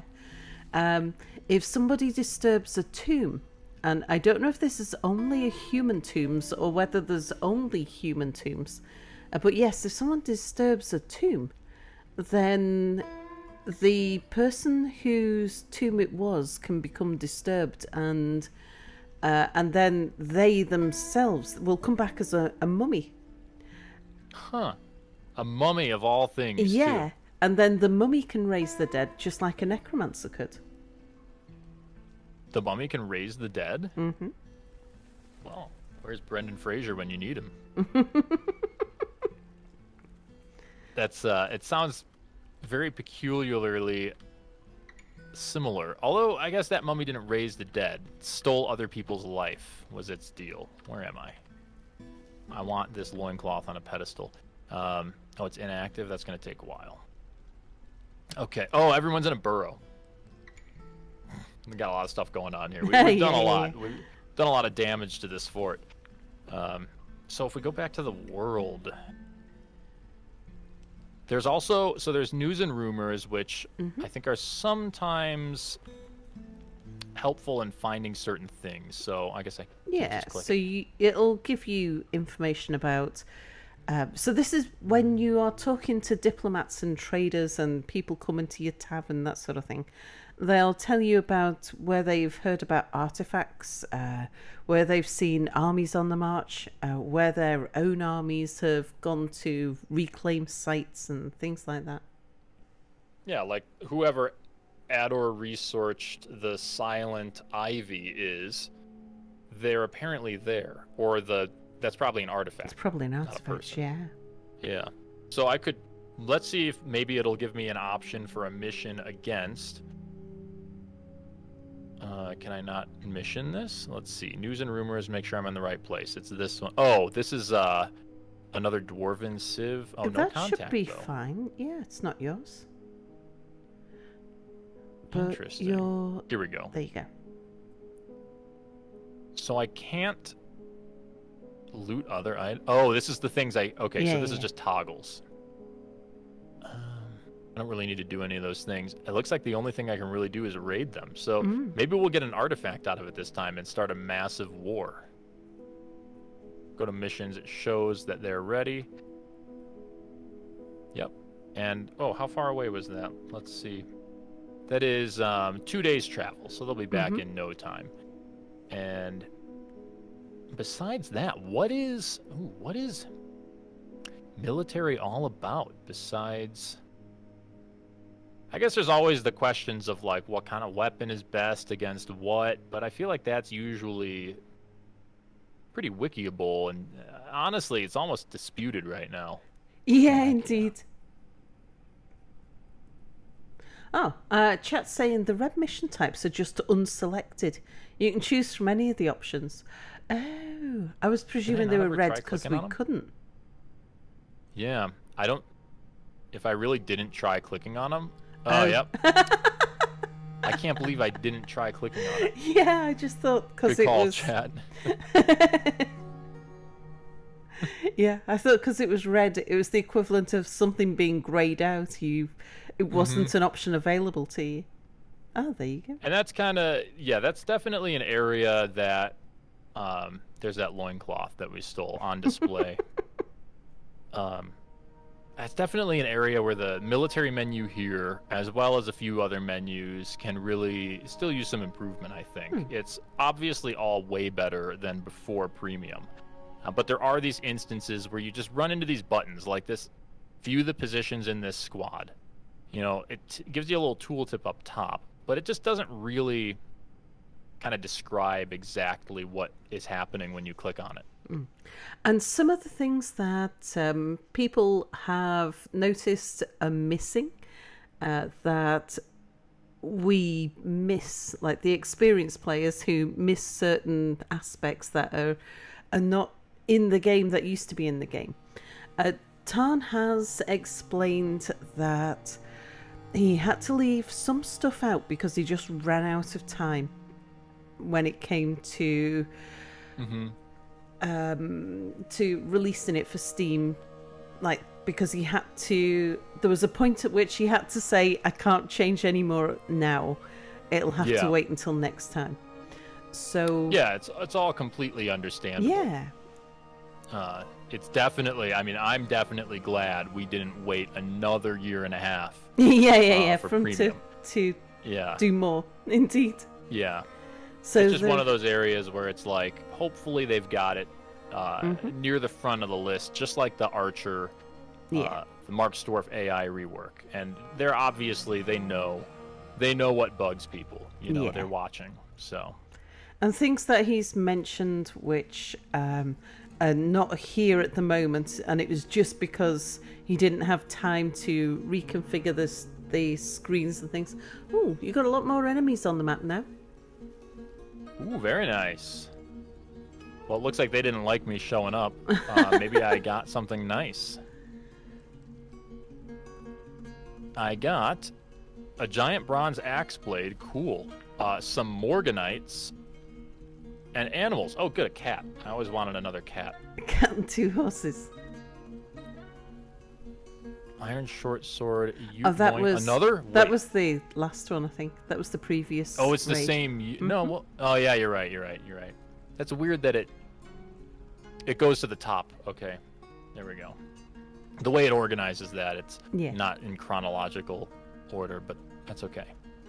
So yeah, I didn't get that artifact, but you can keep pecking away at places and steal their artifacts, and this is actually something that I have wanted to get into, is raiding and stuff for my bigger, fancier forts, because it's a way to get divine metal, and that can be melted down and made into fancy stuff, even fancier, in fact, than loincloths, and then you can equip your militia commander with like a divine metal helm or something.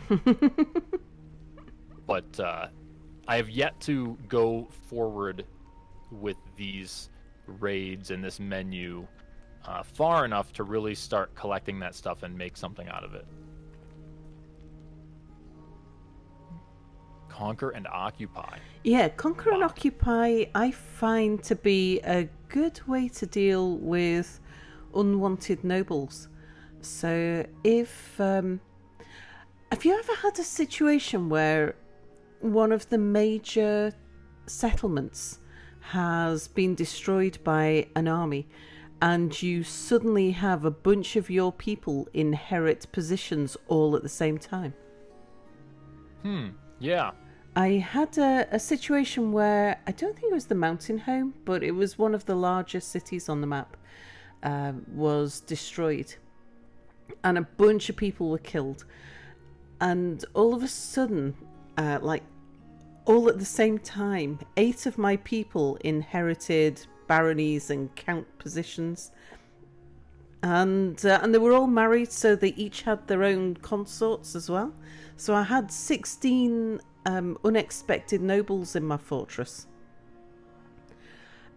So you just stole a whole just stole a graduation into a new level of. It was like, oh, and of course they all immediately started demanding things and putting export bans on things. So I put them in I put the nobles in a squad, along with their consorts. I made 2 squads out of them, and then I sent them to go and conquer and occupy a goblin pit that had 10 goblins in it. And of course they succeeded, because there was 16 of them against 10 goblins, and now you're the leader of just everything. Yeah, and so of course they've stayed there. So there's now 10 goblins who are running around obeying the orders of 16 nobles. I felt so sorry for those goblins. That's funny. That's definitely like that's if I were part of a civilization getting attacked by dwarves, that's kind of the result I would expect. I mean, like, what are they up to now? They'd show up and they would just make a huge mess out of everything. Being dwarves. I mean, they can't even equip the right number of boots. You'd think, they show up and they're like, we declare ourselves the lord of. We 16 dwarves declare ourselves the lord of all 3 of you. All right. I would like a gold coffin in my tomb, please. I would like 3 green glass statues in my bedroom. And I would also like a bed made out of crow's teeth. I actually had a dwarf demand a bed made out of crow's teeth. It's like demand a bed made out of crow's teeth. That was a demand? Yes. It was. You're going to be waiting some time for that, Mr. Mayor. Once, or right before we started this stream, I actually got an offer to get elevated to a barony, and I declined that without second thought. Oh. Like, no thanks. Now, what I do, because eventually, if you decline it often enough, they'll just come and say, right, we are appointing someone as a baron. What I do is I have a look at their preferences. And I look for somebody who has preferences that don't include any end goods, any manufacturable goods. And then that way they can't make demands of you to make stuff for them, and they won't put export bans on. Oh, okay. I just make them my baron. Yeah, I just noticed that my mayor has a thing for rhino lizard teeth. So I can only wait. Ooh, so I went and I fought this tower. Yeah, this is quite some battle, isn't it? I didn't even check the population. I just assumed it was a suicide mission. But it looks like they all returned. They're smashing their necks off with proficiency here. I'm seeing several neck. Clashed with 21 animated humans, slaying 10. So we didn't take it over. But if I had taken it over, I wonder this. would I get necromancer migrants from it? Does it become a source of migrants if I occupy it? I guess it's humans, so don't probably not. know. Well, no, it I could work with don't humans. know if I don't recall ever having had migrants from a place that I've conquered. But usually when I'm conquering places, it's very late in the story of my fortress.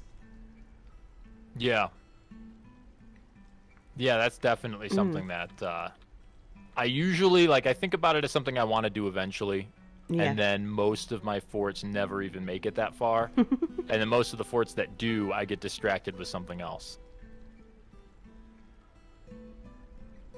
But yeah, so that's world travel. You can also do other things that aren't really military, but you can do other things like demand tributes. You can demand ongoing tributes, and you can, if it belongs to you, you can request migrants, basically. Yeah. And I think you can be pretty picky about who you get as well, but I've never done it myself. I have sent somebody out to go and conquer a place and then asked them to return some of the people. Oh, to return them? Yeah. So you can How did they send respond? out... Oh, it worked. Yeah, no problem. Now, this is a previous version, so I can't be sure it still works that way. But you could... The way I did it previously, I sent something like 4 or 5 squads out to go and attack a particular place. I like to go with overwhelming numbers if I'm going out with the serious intention of wiping them out. Yeah. But this was a conquer and occupy. I left somebody in charge who was a dwarf that was complaining about things a lot, a grumpy dwarf, and then asked for everybody else to return.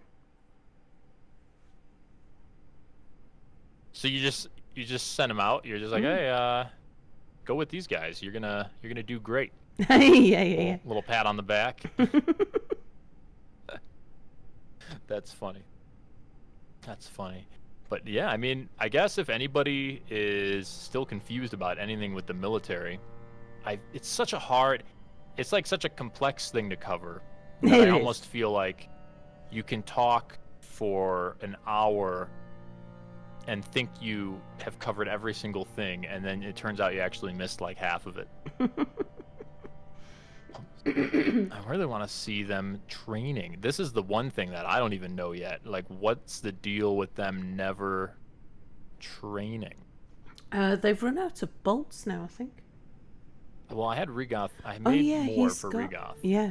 Have you put him back onto training? Constant training right now. Currently praying.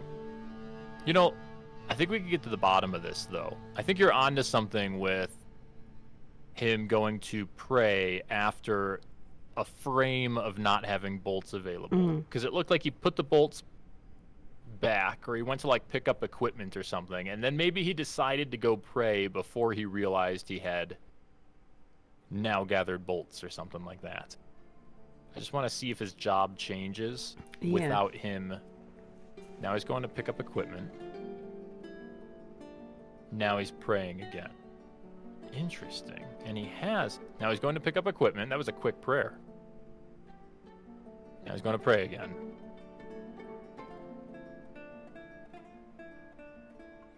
He's got 25 bolts. Yeah. Regoth is a little confused. I don't know. Yeah, so he just went to listen to poetry despite having all the equipment. So he's changing jobs without going to train. Let's give him the specific training order. What's your next job, Regoth? I wonder if they just don't mesh well with the scheduled training. Because they trained both times. Well, he did, because he's the only one with a quiver. Yeah. But he trained both times that I gave him the order. There he goes. And now if we double check his schedule, we can confirm it's set to train, and we can open it up. and we can see that this month is to train as well, and we can even get super specific and see it says at least 10 training. Excuse me? Yeah. So nothing is wrong here. I'm going to take him off of that specific order, let him finish, and see what he does.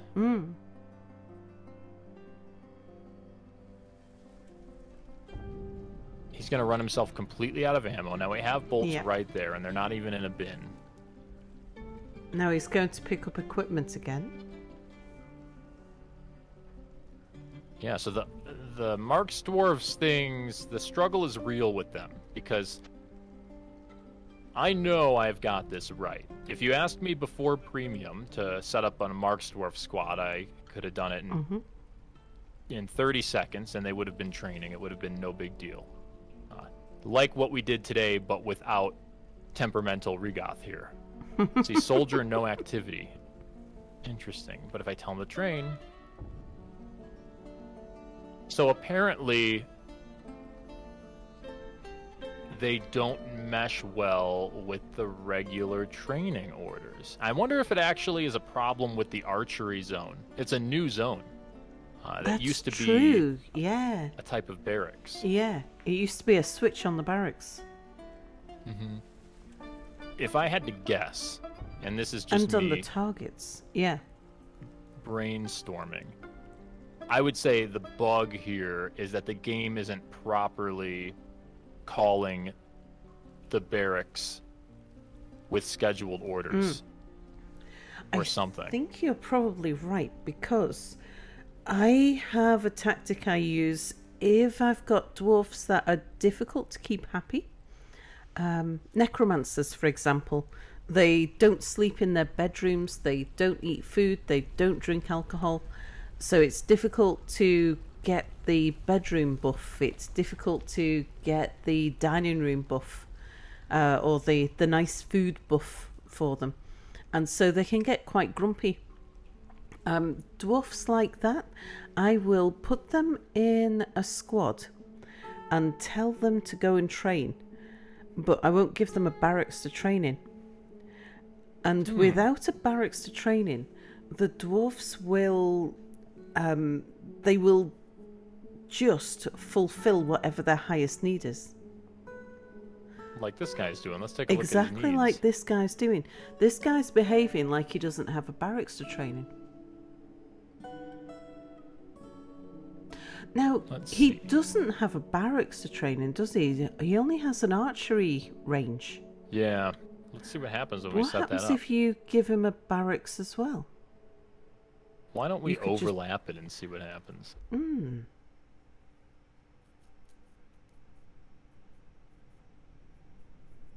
It's 2 zones. I guess I should have made one maybe a little smaller. So yes, so you can... easier to... Now you can see. Yeah. It's easier to visualize there. I think it was RNG was showing... When you've got overlapping zones, a really useful way to do it is to have a little tab, that's a little 1x1 tab that sticks out at the end so that you can toggle between them by clicking on the appropriate tab. I thought that was genius. Yeah, that's not a bad idea. Let's, it would just be like this, right? Yeah, exactly. Nice. Yeah, that's pretty nice. And then this could actually then extend out like that and be the exact same area. Of course, it gives me that now. I guess you'd have to do it on the end. Yeah.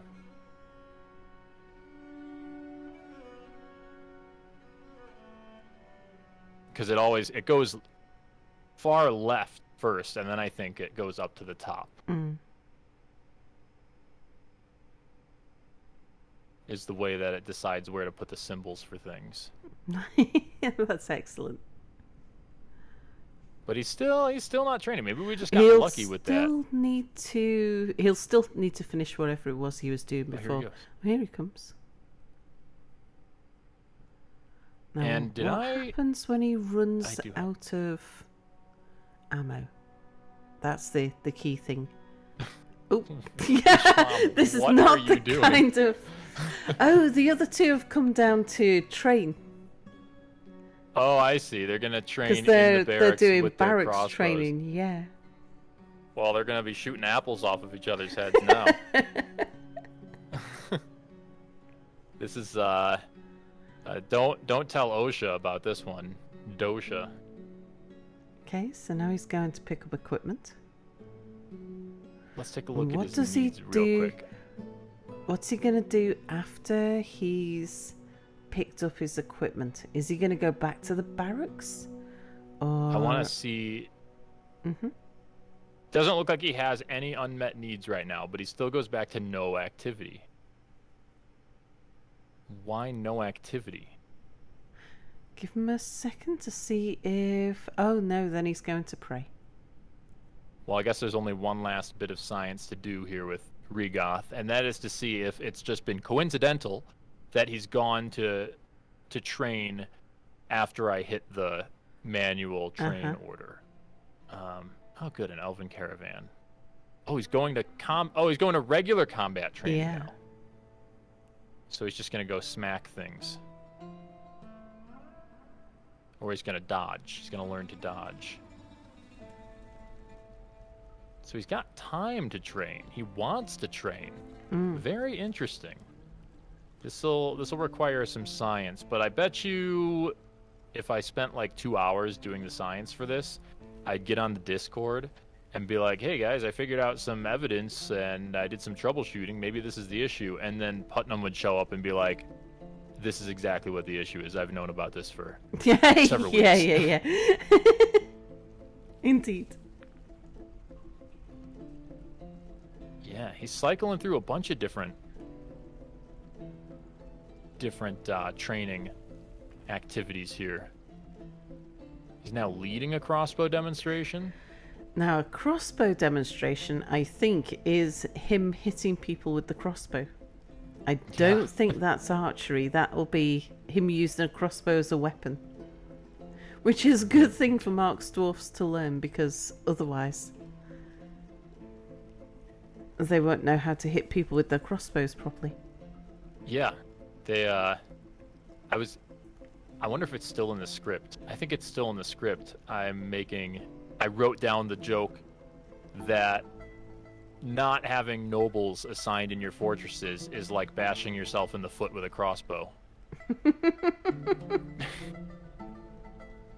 Or you're effectively bashing yourself in the foot with a crossbow, I think is what I said. Okay, he's gone to archery practice without specific orders. Okay, so I think the issue right now with ranged dwarves, with crossbow wielders at least, is that they're just very confused dwarves, and they're very lazy, and it takes them a long time to decide to go back and train again. Because he is consistently going back to train. But he spends like 3 days in the temple. Well, now he's going back right away. Yeah, just, I guess if you make archery, if you want to make ranged dwarves, they do work how we've described. The setup for them is accurate to how we described. But just expect them to be lazy, temperamental dwarves and to rarely be training because they don't want to. The other thing that's striking me is he's not picking up... Oh no, he has picked up bolts from this stockpile before, hasn't he? He keeps going back to the workshop for the... Yeah. He's not going to the stockpile, he's going to the workshop. Let's see if he goes back, and I want to check the stack size. No, he's no activity now. And he's going to pick something at random. It's like a task lottery. Does he have? He does have bolts. Yeah, the Marksdwarfs are they're just having some trouble figuring out what their job is. These bolts are stacks of 5, so there's really not a reason to prefer the other stacks. So it's very interesting. Now, I guess the other thing to talk about for Mm-hmm. Marksdwarfs is giving them something to shoot from, Mm-hmm. because if you give them the opportunity to run up against something, they'll do it. Yeah. And oftentimes leading to their sudden and very expected demise. So I guess I could do on our front wall here. Yeah, that's Yes. definitely worth mentioning. Yeah, so what you can do is you can go into your stone cutting menu and you can choose to carve a fortification into a constructed or a smoothed wall. And archers can shoot out of this. The trouble with archers shooting out of this is that they have to be standing next to it, or at least have a very obvious path. I think do they need to be standing exactly adjacent to it? They've got to. I think it depends on their skill, actually, as to how far away they can be and still shoot through it, and how far away the enemy can be and they can still shoot through it. Okay. Have you got a roof I know on that? Yeah. Yeah, Yep. good. Yes. So this is actually kind of a bunker. It is pretty much literally a bunker. Think like D-Day movies and stuff. And now we've carved some fortifications into it. Archers can shoot out of that. So if I were to close this gate, then they would, well, shoot out of it. But to keep them close to this, you probably want to build some kind of walls that keeps them kind of tucked up against the fortifications. Now this is where it becomes a little difficult. Because... Or put down a burrow and tell them to defend the burrow. Ooh, let's try that. I wonder how well they obey. Because I know when you station dwarves, they have a pretty big radius that they will kind of wander around. But if they're defending a burrow, can I get them to stand literally right up against this? What another awful color combination. Maybe we can turn this down a bit. Very visible. Yeah. Okay. Well, that's invisible. Whatever. It's too late. I've already decided. I guess for the sake of it, we'll do that. Now we can go here and we can say all soldiers, I guess. No, we don't need to do this. No, go to the... it's going to be a defense. Yeah. So let's just tell them right now with this nice and easy, quick order to defend that burrow. Let's see what they do. So... Yeah, they look like they're obeying it. They look like they're standing in it. Look like they're starving to death. Definitely reverting this whole moment in this fort. We've been zero food for so long now. I wonder what happened to my hens. Anyway, yeah, they're sticking nice and tight to it. So in that case, it looks like the best way to do it is to have either some sort of bunker type defense like this, or if you are interested in something that you can kind of put out in the middle of nowhere, let's say I want to go to the caverns. This is pretty flat. I could put a couple fortifications in here and here, but that's not a lot of archers that are going to be able to shoot out of that. So what I can do instead is I can build some stairs and have those go down here. Then I can build a... Oh, there we go. I can build a hallway that comes out here. Let's have them pop up right here. Another stairway. And with some walls, I can make a little cross shape or something, really anything you want, honestly. But the idea being that the more walls they can shoot out of and in the more directions that they're capable of shooting in, the better. We can do this faster. Now, maybe this design isn't the best because the walls might be getting in the way of each other. I'm just kind of coming up with this on the fly. A straight line might be better than this shape. So you got to kind of use your imagination. That's the fun of Dwarf Fortress, too. You get to figure out what works on your own. But then, of course, you want to put a little ceiling on this. So we'll do a ramp there. Now, if you have a siege, you can lock this down. Go ahead and put your burrow. Ooh, We'll do you use know the same burrow to get them to run down. what I think I'd do as well is to put the workshop for the bolts maybe in the same pillbox or just below the pillbox in the corridor. Oh yeah. Yeah, that's not a bad idea.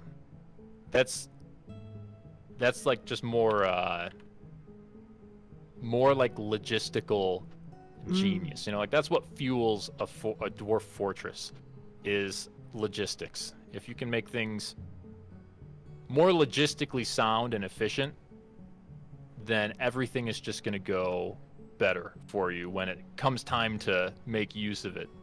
And then I would just fortify all of this. Of course, I got the ceiling now. So yes, you could do directly below it. You could do ammunition stockpiling, ammunition production, anything you want, really. Make sure there is a suspended one. Yep. Yeah. So with all of these over it. fortified, these are my Marksdwarfs. They're already here. They're not building it. They're just sitting here being hungry, like everybody else, and soon to be thirsty too. But yeah, this is like a little, once they get the roof on there, a little example of how to maybe make good use of Marksdwarfs. Now, of course, they're less mobile when you're doing things like this. It would be really cool if you could just tell them to like come here and wait and then shoot at something and then go over here and shoot at something. But for now, you know, we got to work with the dwarves we got. And this is just a way to do that.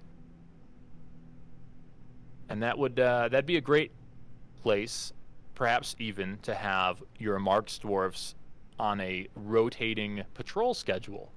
If you had maybe a Marksdwarf squad, if we go into the schedule here and we go into peacetime, and Den of the Doom, we edit this, perhaps we can have on 1 month the first 3 dwarves hanging out in here.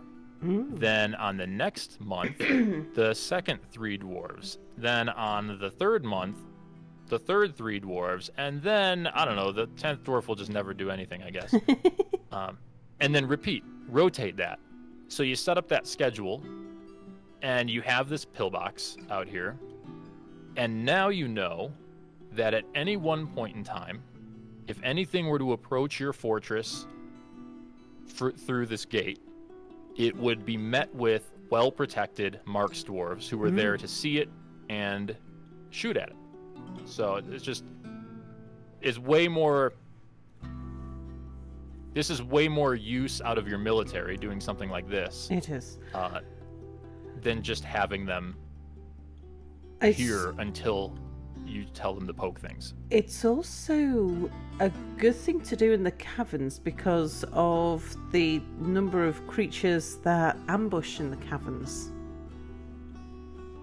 So a lot of the animal people that come through the caverns. Did you just delete your squad? I did. Oh dear. Space Pirate, you're right. Oh, Space Pirate, were you in one of them? Captain of the Guard. We'll make a new heavy metal spears that we lost here. Now it's Captain of the Guard there. Perfect. Not Spear Dwarf, doesn't matter. Everybody in case we want to do more science. That's our new squad. This fortress is falling apart at the seams. But yeah, so that, yeah, with military, it's complicated. The menus are complicated. It seems like a headache to get into. Lots of people don't do it. They learn how to make a squad, train, and how to get them equipped, and then they click the poke button here when bad things show up, and that's good enough. That's going to keep your fortress from getting destroyed in the first year. But some of the stuff you can do with military is really, really helpful, useful, and helps keep you, the player, sane, because knowing that you have a constant sentry outside of your cavern gate, you can stop worrying about it so much, because I know that, at least for me anyway, if I don't have like a strong military and these gates are open, I'm back here like every you know, 2 minutes to be like, oh, great, well, are there crundles now? Or, you know, are my animals getting eaten? But yeah, very useful. Indeed.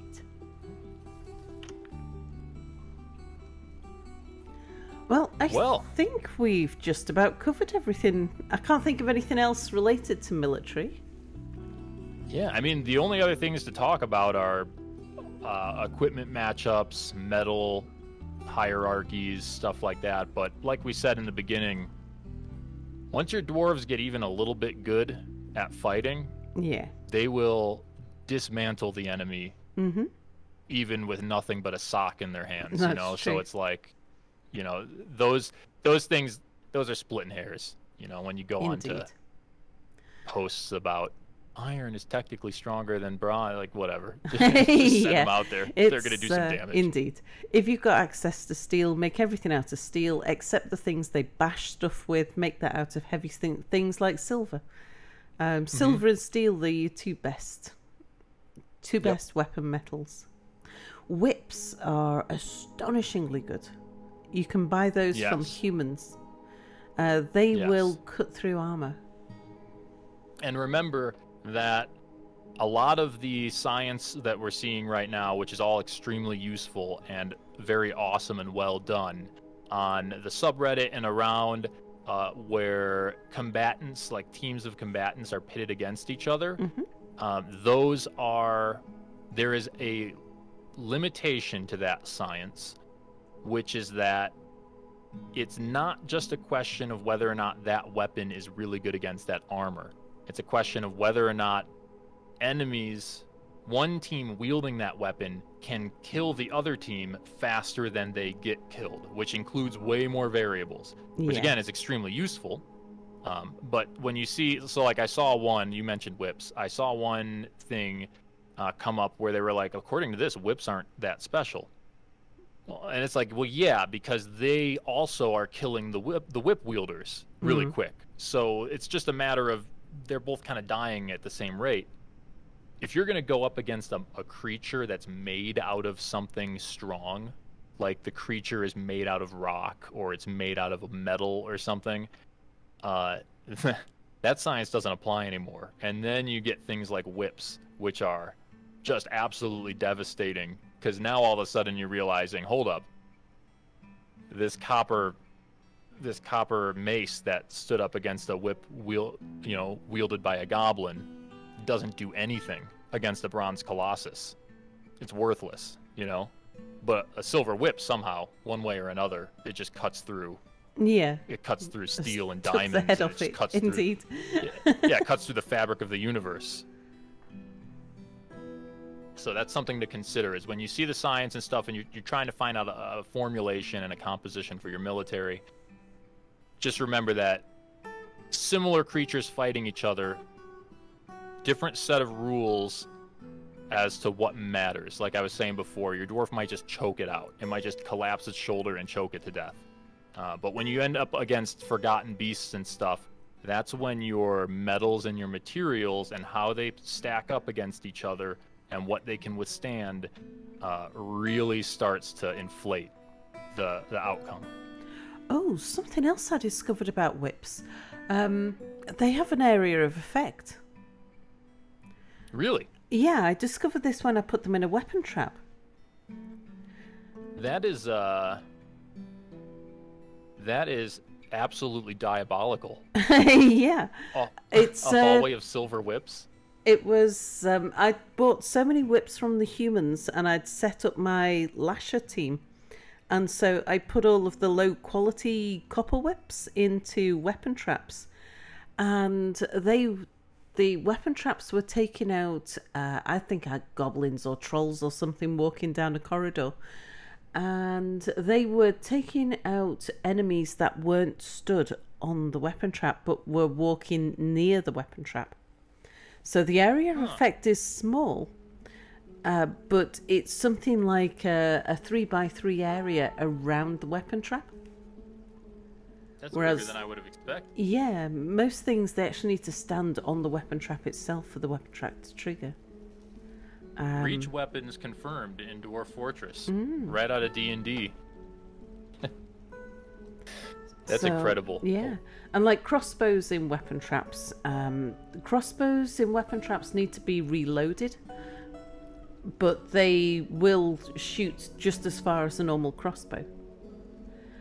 So crossbows in weapon traps are useful, especially if you want Marksdwarfs and you're having difficulty getting Marksdwarfs to work, then crossbows in weapon traps will work like a Marksdwarf. But you do have to send down, it's an engineer to restock the bolts.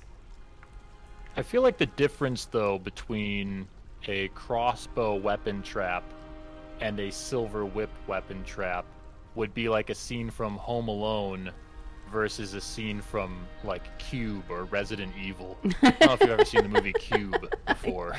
No, I haven't. But it'd be like Saw, like Saw 2 or something compared to Home Alone, because they'd open the door and they'd get shot in the foot by a crossbow bolt and yell or something. Meanwhile, their friend over there just got turned into a salad by a silver whip.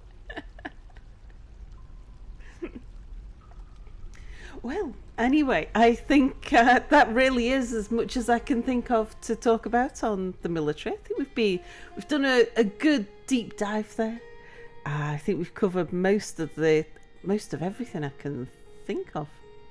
Yeah. I mean, if people have more questions, then they can jump on my streams on Mondays or Wednesdays, because I stream. I don't do like big events and stuff, or I don't do a lot of fun on my streams. I'm usually just kind of playing Dwarf Fortress my style, so people can just kind of see how I play Dwarf Fortress, because I had those tutorials up and everything.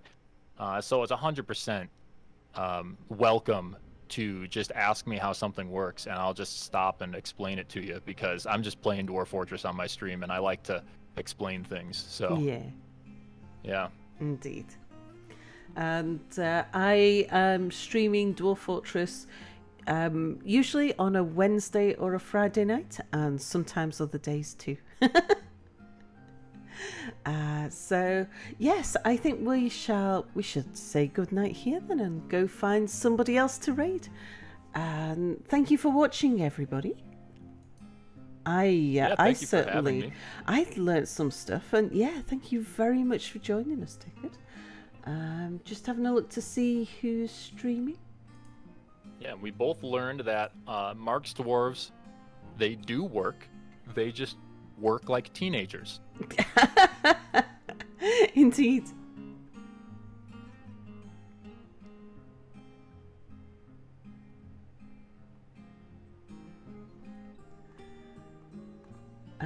Let's see, there's we've got RNG, who we've raided recently.